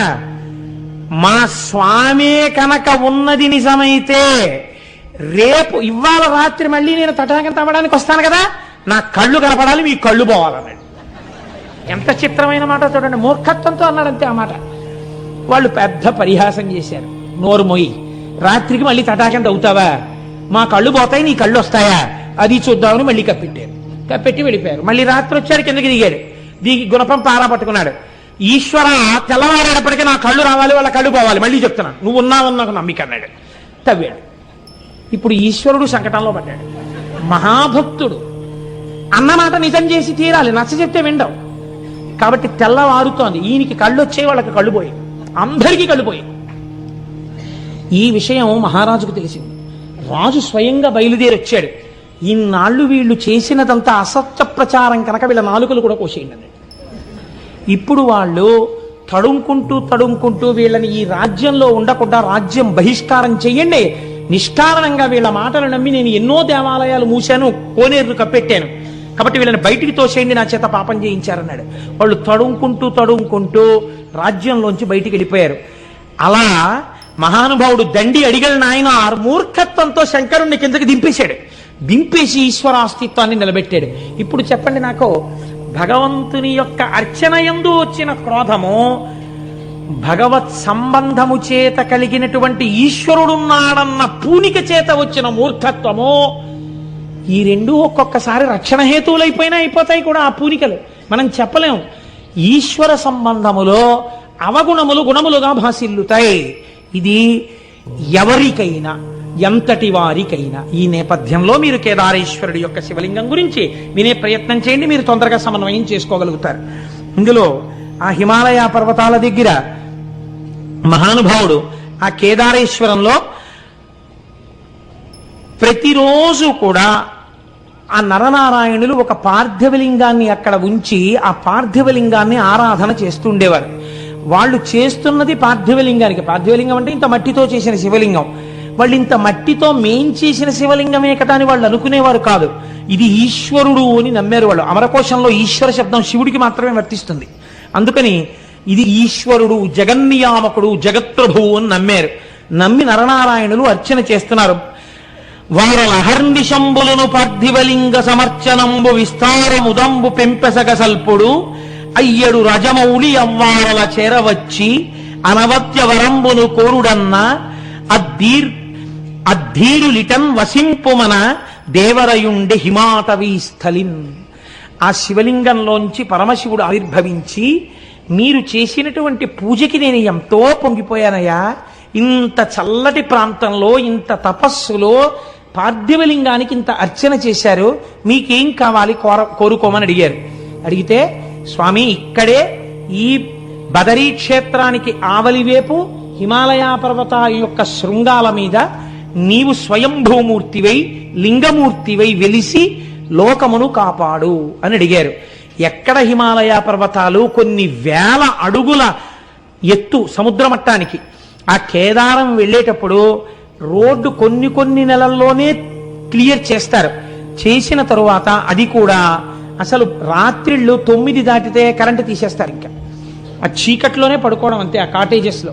తెల్లవారిన తర్వాత మీకు అక్కడ ప్రయాణ సాధనాలు, ఒకటి పాదచారి అయి వెళ్ళుట, ఎవరు వెళ్ళరు. ఎందుచేతనంటే సాయంకాలం అయిపోతే మీరు తిరిగి రాలేరు. మంచు హోరుమని వాన పడిపోతుంది. ఇప్పుడు బాగుంటుంది, కాసేపటికి కుంభవృష్టి కింద వర్షం పడిపోతుంది. మీరు పైనుంచి ఇలా కిందకి చూశారో కళ్ళు తిరిగిపోతాయి. ఇట్నుంచి రుద్రప్రయాగ, అట్నుంచి దేవప్రయాగ రెండు వెళ్ళి కలుస్తాయి. ఇక్కడ గంగా నది, బదరిలో అలకనందా నది రెండు ప్రవహిస్తుంటాయి. ఆ నదుల చప్పుళ్ళు, పర్వతాల మించి ఎన్ని జలపాతాలు పడిపోతుంటాయో దర్దర్ వచ్చేసి జలపాతం వెళ్ళిపోతుంటుంది. నడిచి ఎవ్వరూ వెళ్ళరు. ఎక్కడో బాగా తెలుసున్న వాళ్ళు వెడుతుంటారేమో. ఇంకా ఉన్న వాళ్ళకి రెండే మార్గాలు. ఒకటి డోలీల్లో వెళ్ళాలి. డోలీల్లో వెళ్ళడానికి నాబోటి గండి ఎక్కించుకోరు. ఎందుకు ఎక్కించుకోరంటే కుర్చీయే చిన్నదిగా ఉంటుంది. నేను డోలీలో వెళ్ళిపోదాం అనుకున్నాను, వాళ్ళు నన్ను చూసి గుర్రం ఎక్కన్నారు. నాకేం భయం లేదు, ఉన్నమాట ఉన్నట్టు చెప్పాను.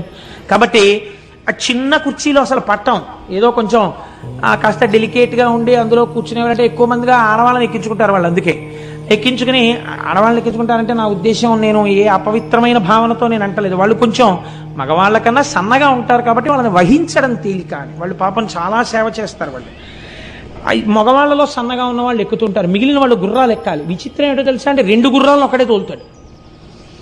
ఈ గుర్రాల మీద కూర్చుని వెళ్ళిపోతుంటే గుర్రం తిరిగేటప్పుడు ఈ అంచు దగ్గరికి వెడుతుంది.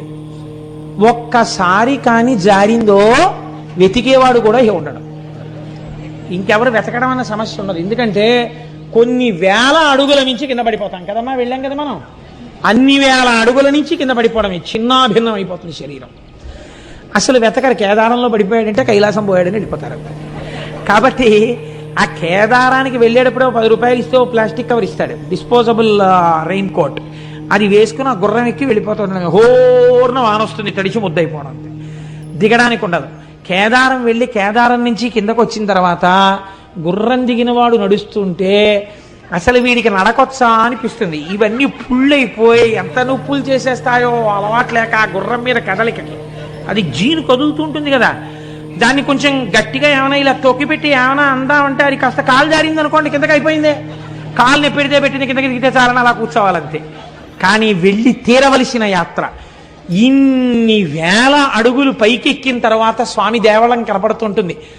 పరుగు పరుగున లోపలికెడితే లోపల పెద్ద అంతరాలయం. అక్కడ కేదారేశ్వరుడిగా వెలిశాడు మహానుభావుడు. కేదార శివలింగ దర్శనము చేసిన వాడికి మోక్షము కరతలామలకము అని శివమహాపురాణం నిర్ణయం చేసింది, పెద్దలు నిర్ణయం చేశారు.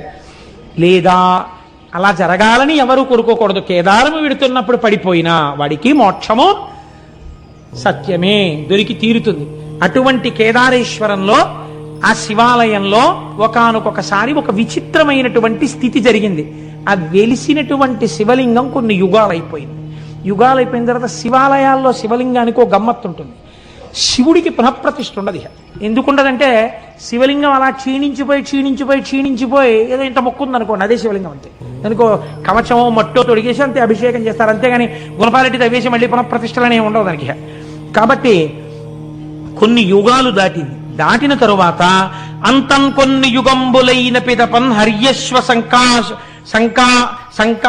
సంకాశుక కుంతీపుత్రకులల్ల లింగమును బల్కూర్మిన్ సమీపింప ఆద్యంతాతీతుడు శంభుడొక్క మహిషంబై పారుటన్ గాంచి కౌంతేయుల్ కడుభక్తిమై నుడిసి లాగన్ చిక్కెం పుచ్చం బటన్. ఈ పాండవులందరూ 5గురు కలిసి కేదారేశ్వర లింగ దర్శనానికి వెళ్ళారు. వెళ్ళి ఆ ఆలయంలోకి వెళ్ళి ఉన్నటువంటి చిన్న శివలింగం, అప్పటికి ఆ చిన్న శివలింగ దర్శనం చేసుకుందామని వెళ్ళారు. ఎక్కడి నుంచి వచ్చాడో పరమాత్మ, ఆయనకు అదో ముచ్చట. ఆయన ముచ్చట ఎందుకు అలాగంటే మనం ఏం చెప్తాం? అన్నమాచార్యులు వారు అడిగారు, ఏమిటయ్యా ఈ ఉయ్యాలలో కూడా ఏమిటి, 2 భార్యల్ని చెట్టు 2 పక్కలా పెట్టుకుని? అది పిల్లలందరూ వచ్చారా, నువ్వేమో ఉయ్యాల ఎక్కి ఇటు శ్రీదేవిని ఇటు భూదేవిని పెట్టుకుని చక్క ఉయ్యాలు లొగుతుంటావా? పిల్లలు మనవలు మేమందరం నీ బిడ్డలు మేమందరం కూర్చుంటే నువ్వేమిటి 2 పిల్లల్ని పెట్టుకుని ఊగడం ఏమిటి అసహ్యంగా, ఏమిటి అలవాటు ఏమిటి నీకని అడిగాడు ఆయన. నాకు అర్థమైందిలే, అలల చెంచలమైన ఆత్మలందుండని కలవాటు చేసని ఉయ్యాల. నీ తప్పు కాదు స్వామి, మా మనస్సులు ఇప్పుడు చెంచలం కదా, చెంచలమైన మా మనస్సుల్లో నువ్వెలా ఉంటున్నావో చూపించడానికి ఊగుతున్న ఉయ్యాలలో మాకు దర్శనమిచ్చావని స్తోత్రం చేశారు. అలా ఈశ్వరుడు ఎప్పటికీ ఎలా రక్షిస్తాడో ఎలా ప్రత్యక్షమవుతాడో ఎవరికి రుక. పాండవులు ఏం చేస్తారో చూద్దాం అనుకున్నాడు. ఆయనకో ముచ్చట పుట్టింది. ముచ్చట పుట్టి ఒక చిన్న మహిషము అనగా ఓ దున్నపోతు రూపంలో పరిగెత్తాడు. అక్కడ పరిగెడితే పాండవులు గమనించారు, ఇక్కడికి మహిషం ఎందుకు వస్తుంది, ఇది ఖచ్చితంగా శంకరుడే. మీరు చూడండి, ప్రకృతి సహజంగా మనకు ఒక లక్షణం ఉంటుంది. మీరు ఏదో వెంకటాచలం వెళ్ళామనుకోండి, వెంకటాచలం వెళ్ళి సహస్రదీపాలంకార సేవ అయిపోయిన తర్వాత మీరు లేచి స్వామివారి ఆలయంలోకి వెళ్ళిపోతారని లేచి నమస్కారం చేస్తున్నారు అనుకోండి, ఎవ్వరూ లేరు, ఏదో కాకినాడ నుంచి వెళ్ళిన వాళ్ళు 100 మందో 120 మందో ఉన్నారనుకోండి. ఆ రోజు స్వామి మాడవీధుల్లో పెడుతున్నాడు అనుకోండి, మీరు వెళ్ళిపోతారేంటి రూమ్కి? మాడవీధుల్లో స్వామితో పాటు ఎడదామని వెనకాల వెళ్ళిపోతారు. వెళ్ళిపోయిన తర్వాత ఆయన వెనకాతలు ఇలా దూరంగా నించుని ఏడుకొండలవాడ గోవింద వెంకటరమణ గోవింద అంటూ పెడతారా? కాసేపటికి ఇంకో కోరిక పుడుతుంది, ఒక్కసారి ఇలా పట్టుకుంటే అనిపిస్తుంది. ఇప్పుడు మీరు ఏం చేస్తారా? అవి ఇంతంత ఉంటాయి. వెళ్ళి అయ్యా ఓసారి పట్టుకుంటా ఉంటారు. వాళ్ళు అంటారు మీరు పట్టుకోలేరు అంటారు. సెక్యూరిటీ వాళ్ళు అంటారు పట్టుకోకూడదు అంటారు. అయినా మీరు ఆకలి చూపులు చూస్తున్నారు అనుకోండి, వాళ్ళ వంక ఒక్కసారి పట్టుకుందామని. పెద్ద ఎవరు లేరు పాపం, వీళ్ళు ఏదో భక్తుల్లా ఉన్నారు, అందరూ కాకినాడ నుంచి వచ్చారు, అందరూ 120 మంది మాట్లాడుకుంటూ ఒక్కసారే కదా వచ్చారు, ఫోన్లే, వాళ్ళు ఏం ప్రమాదకరులు కారు, వీళ్ళు అయ్యప్ప స్వామి వెంకటాచల వైభవం చేసిన వాళ్ళు, అందుకని స్వామి వీళ్లతో మోయించుకోవడానికే ఇవాళ మాడవీధుల్లో తిరుగుతున్నాడు అని వాళ్ళల్లో దూరి వాళ్ళు మొయ్యాలి, నువ్వెవడివి కాదనడానికి, మోయించంటాడు స్వామి. అనగానే వాళ్ళు అంటారు కనుసైగ చేస్తారు అంటారు. అంతే, మన వాళ్ళు 120 మంది పల్లకీకి వాహకులే, మాడవీధులన్నీ మోసేస్తారు. ఇది యథార్థంగా జరిగింది మొన్న మేము వెంకటాచలంలో. ఏమ్మా జరిగిందా లేదా? 120 మంది స్వామిని మోసేసి, మా ప్రసాద్ బాబు గారు అయితే ఎన్ని మాటలు, కోటేశ్వరరావు గారు వెంకటాచల వైభవం చేసినందుకు మాడవీధుల్లో స్వామిని మోసేశామండి, ఎవ్వరు లేరండి మేమేనండి, వెంకటరమణ గోవింద ఏడుకొండలవాడ గోవింద అంటూ తిరిగేశామండి అని ఎంత పొంగిపోయారో. కాబట్టి ఇప్పుడు ఏమైంది? మన ఆర్తి తీర్చడానికి పరమేశ్వరుడు వస్తే మీరు పట్టుకోకుండా ఊరుకుంటారేంటి? పట్టుకుని తీరుతారు. మహిష రూపంలో వెడుతున్నా అంతటా ఈశ్వర దర్శనం చేశారు పాండవులు. ఆ లింగం మాత్రమే శివుడు అనుకోలేదు, అక్కడ వెడుతున్న మహిషమునందు కూడా శివుడే కనబడ్డారు వాళ్ళకి. ఇక్కడ పాదాలు పట్టుకోవడం కాదురా, మేం మహారాజులం, చక్రవర్తులం, కురుక్షేత్ర యుద్ధం చేసిన వాళ్ళం, తెగటార్చగలిగిన వాళ్ళం, కొన్ని కోట్ల మంది మీద అహంకరించడం కాదు. నా స్వామి దున్నపోతు రూపంలో వెళ్ళిపోతున్న ఇది శివుడే. అంతటా శివుణ్ణి చూడడం, కేదారంలో శివుణ్ణి చూశాకొచ్చింది వాళ్ళకి. కాబట్టి ఇప్పుడు దీన్ని కాళ్ళు అట్టుకోవాలని ఆ మహిషం దగ్గరికి వెళ్ళారు. కాళ్ళు అందలేదేమంది, ఇది తోకందింది. వాళ్ళు చాలు మా స్వామి తోకందిందని గబగబా ఈశ్వర స్వరూపంగా తోక పట్టుకున్నారు. వాళ్ళ భక్తికి మెచ్చుకున్నవాడై ఈశ్వరుడు తన పృచ్ఛభాగాన్ని అక్కడ విడిచిపెట్టి దాన్ని శివలింగంగా మార్చేశాడు. అదే ఇప్పుడు మనందరం దర్శనం చేస్తున్నటువంటి కేదారలింగం. కాబట్టి కేదారం వెళ్ళొచ్చాను అన్నవాడికి ఏం కనపడాలి? కనీసం అంతటా శివుణ్ణి చూడడం అభ్యాసంలోకి రావాలి. అంత పరమపావనమైనటువంటి క్షేత్రం కేదార క్షేత్రం. అక్కడే మనం ఎక్కుతున్నప్పుడే దూరంగా కైలాస దర్శనం అవుతుంటుంది.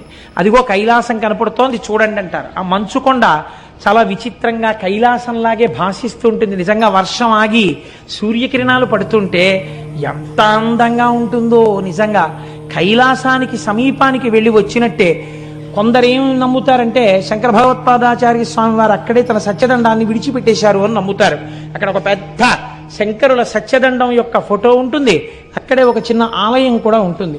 కాబట్టి కేదారము అంత గొప్ప క్షేత్రము. ఇవాల్టి రోజున మనం ఈశ్వరానుగ్రహం చేత ఉజ్జయిని వెళ్ళాం, మహాకాల దర్శనం చేసుకున్నాం. కేదారం వెళ్ళాం, కేదారేశ్వరుడి దర్శనం చేసుకున్నాం. రేపటి రోజున అసలు లోకమునకు బలవంతులకు బలవంతుడెవడో, ఎవడి అనుగ్రహం చేత ఈ లోకములు నిలబడుతున్నాయో, ఎవడు భీముడో, మీరు రోజు శివాష్టోత్తరంలో భీమశబ్దంతో ఎవరిని పిలుస్తున్నారో అటువంటి శివలింగముల యొక్క దర్శనం కొన్ని రేపు మనం ప్రారంభం చేద్దాం.